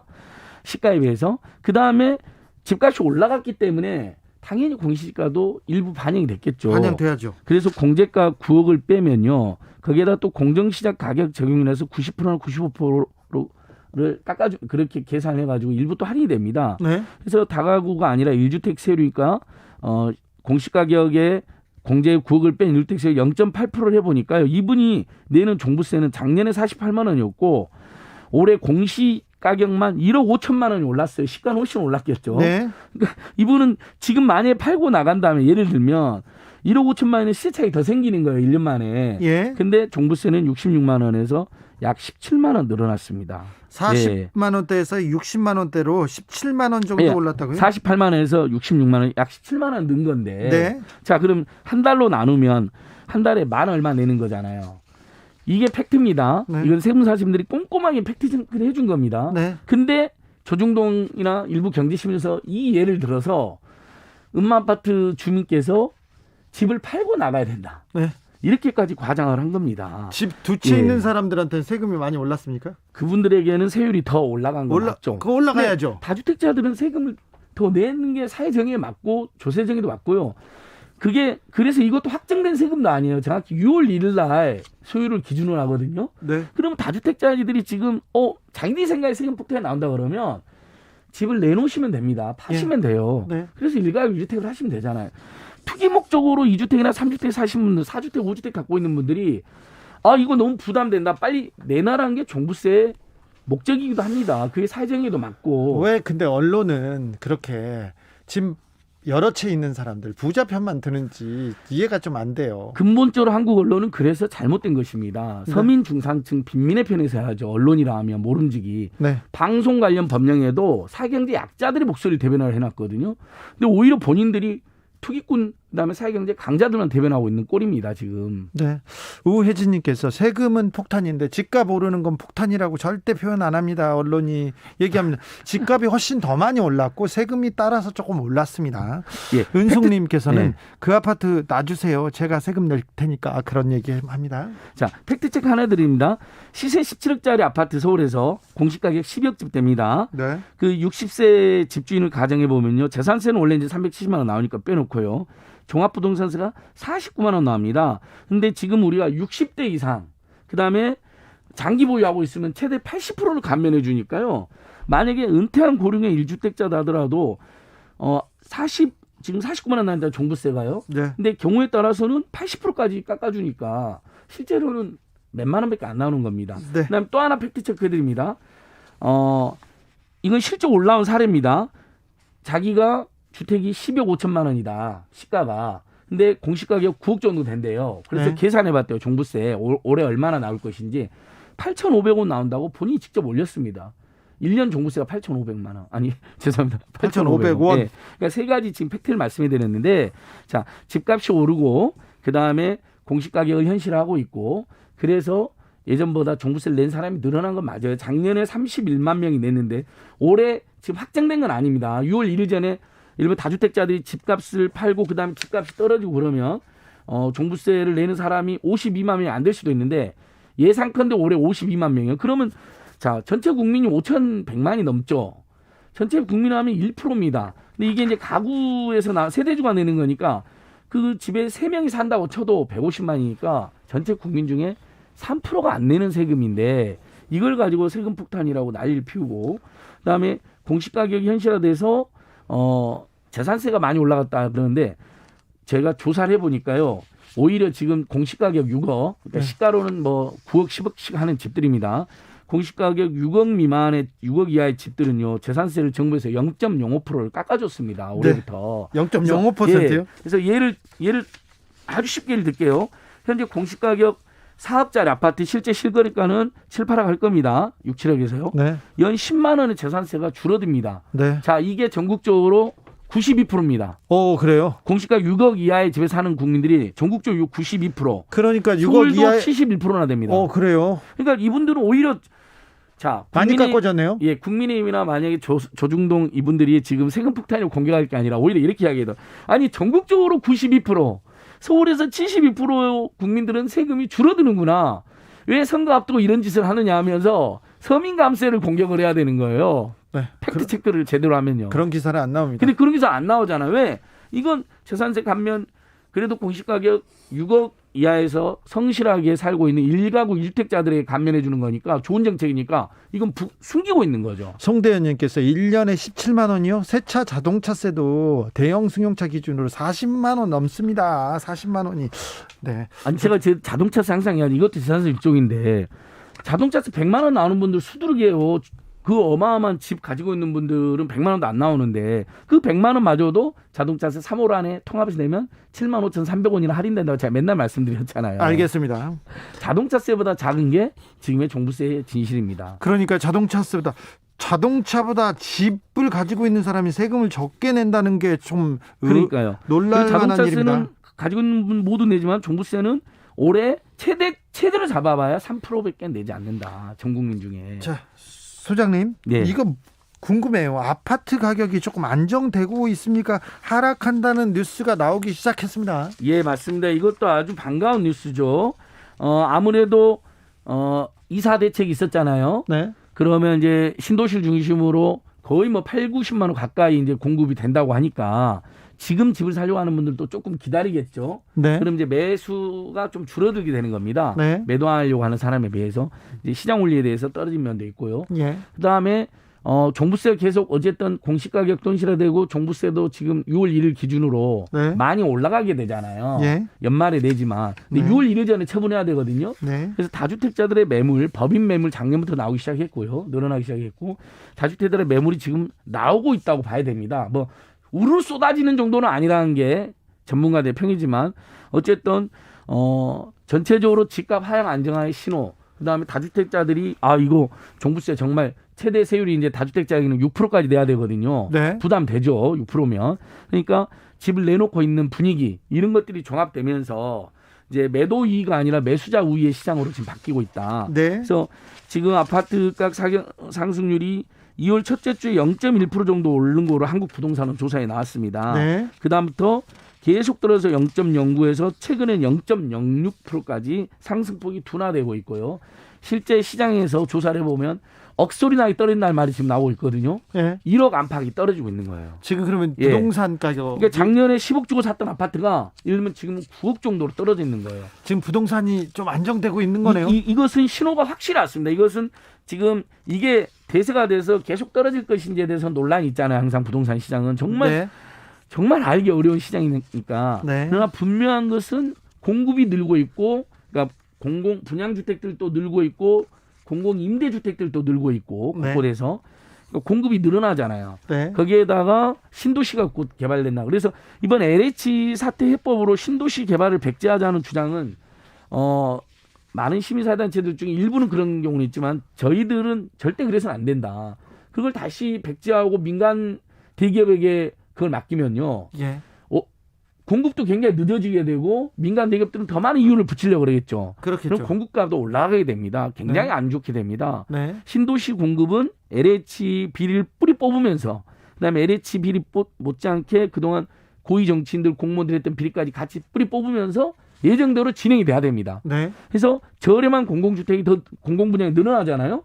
그러면 지금보다 집값은 더 떨어질 수밖에 없습니다. 그래요. 거기에다가 종부세 흔들리지 않고 유지해야 됩니다. 예. 그럼 다주택자들이 진짜 힘들어서 내놓을 겁니다. 네. 제가 보기에 6월 1일 전에 매물 늘어날 수밖에 없습니다. 그럼 종부세 기준이 6월 1일 보유하고 있는 사람한테 다 가거든요. 네. 그러니까 벌써 3, 4, 5월 달에는 눈치 보던 다주택자들이 집을 더 내놓을 것이다. 네. 예. 그러면 좀 이제 안정되는 거죠? 그렇게 가야 되는 게 맞고요. 이렇게 한 사회가 부동산으로 완전히 너무 과열되고 그거로 성실하게 일해서 월급 받는 사람들, 자영업하는 분들, 그다음에 일가구 일택에서만 소박히 살고 있는 모든 분들이 고통받는 이 악순환을 끊어야 될 때가 됐습니다. 끊어야죠. 더 이상 부동산 투기나 불로소득은 이 땅에서 아예 꿈도 꿀 수 없게 만들어야 되고 그 첫 신호탄으로 종부세가 이번에 인상이 제대로 된 것이고요. 네. 그다음에 그럼에도 불구하고 공기업 일부 직원들의 일탈이 드러난 거잖아요. 투기 일탈이. 네. 이거 이참에 완벽하게 뿌리 뽑아서 전화위복 계기로 삼아야 됩니다. 그래야죠. 네. 그게 민생이죠. 맞습니다. 그래서 부동산으로 속상하지 않도록 네. 우리 국민들 저희들 더 열심히 집값은 하향 안정화돼야 되고 공공 분양과 공공임대주택은 지금보다 더 늘어나야 된다. 네. 알겠습니다. 생생민생통 안진걸 소장의 응변이었습니다. 감사합니다. 세금 폭탄 거짓말 좀 하지 마세요. 일부 언론들 정말 그건 너무 나쁜 짓입니다. 아, 그랬습니까? 예. 네. 그런 말은 더 외치겠습니다. 예, 제가 화나서 한 번 더 이야기했습니다. 예. 소장님 감사합니다. 예, 고맙습니다. 오늘도 수고하고 지친 자들이여 여기로 오라. 이곳은 주기자의 시사 맛집 주토피아 주진우 라이브.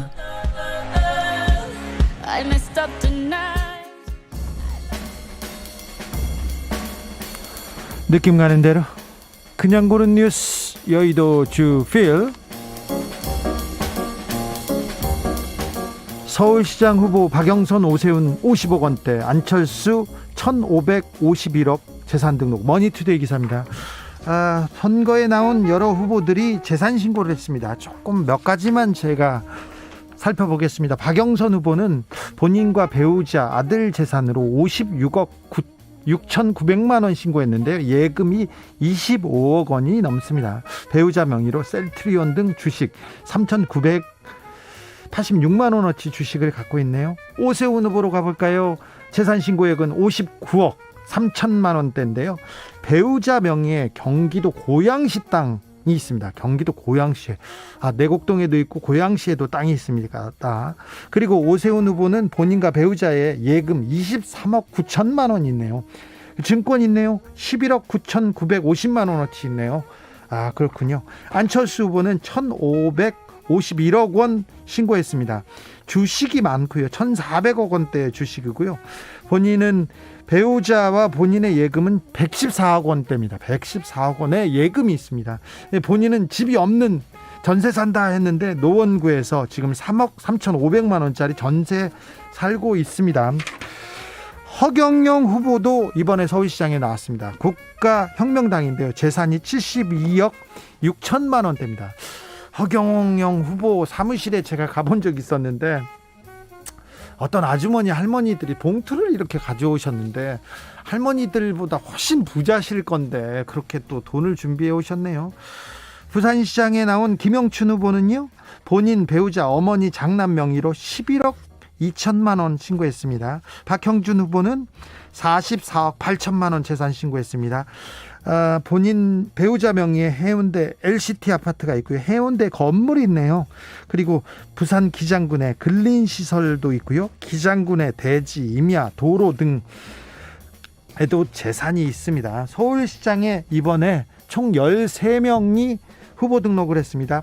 신지혜 혀입니다. 혀이 기본소득당 후보가 있고요. 허경영 국가혁명당, 오태양 미래당, 이수봉 민생당, 배영규 신자유 민주연합, 김진아 여성의당, 송명숙 진보당, 정동희 무소속, 이도엽 무소속, 신지예 무소속 후보입니다. 신재여입니다. 이런 후보들이 출사표를 던졌다고 합니다.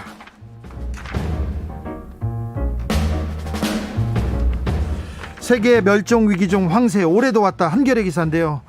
생태계 보호 비무장지대 DMZ 인근에 황새 천연기념물 199호 황새가 관측됐다고 합니다. 3년 연속인데요. 그런데 저 초등학교 2학년 때 황새가 돌아왔다 이 기사를 본 것 같은데 40년 동안 이 기사가 나오고 있습니다. 그런데 황새가 얼마나 귀한 그 새냐면요, 전 세계 2,500마리도 남지 않은 세계적인 멸종 위기종이라고 합니다. 근데 러시아, 중국 국경에 있다가 한반도에 왔는데 황새가 계속 잘 와야 될 텐데 앞으로 이 기사를 못 볼 수도 있습니다. 그래서 굉장히 좀 귀한 새다는 거 한번 생각해 본다. 황새야 멀리 가지 말고 또 오렴.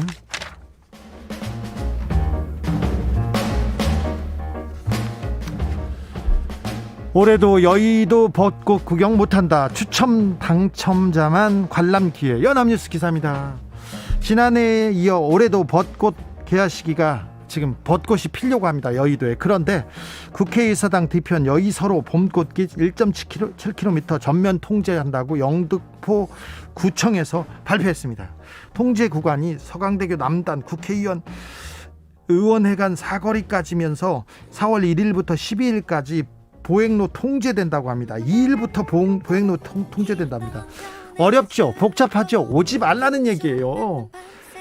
보고 싶으면 온라인으로 이렇게 신청해가지고 오프라인 벚꽃 관람이 추첨으로 가능하기도 한데 오지 말라는 소리입니다. 자, 진해 군항제도 전면 취소됐습니다. 오지 말라는 소리예요. 올해는 웬만하면 벚꽃 구경 가지 말고 웬만하면 집에 있고 웬만하면 드라이브 스루 벚꽃 구경 하지 말라는 얘기를 합니다. 이거 참 꽃이 폈는데 꽃을 보지 말라니요, 꽃 구경 가지 말라니요, 참 안타까운데 그래도 코로나 시대잖아요. 우리가 조금 더 힘을 내야 됩니다. 아이유 하이프가 함께 불렀습니다. 봄사랑 벚꽃 말고 들으면서 주진우 라이브 여기서 마무리하겠습니다. 저는 내일 오후 5시 5분에 돌아옵니다. 지금까지 주진우였습니다.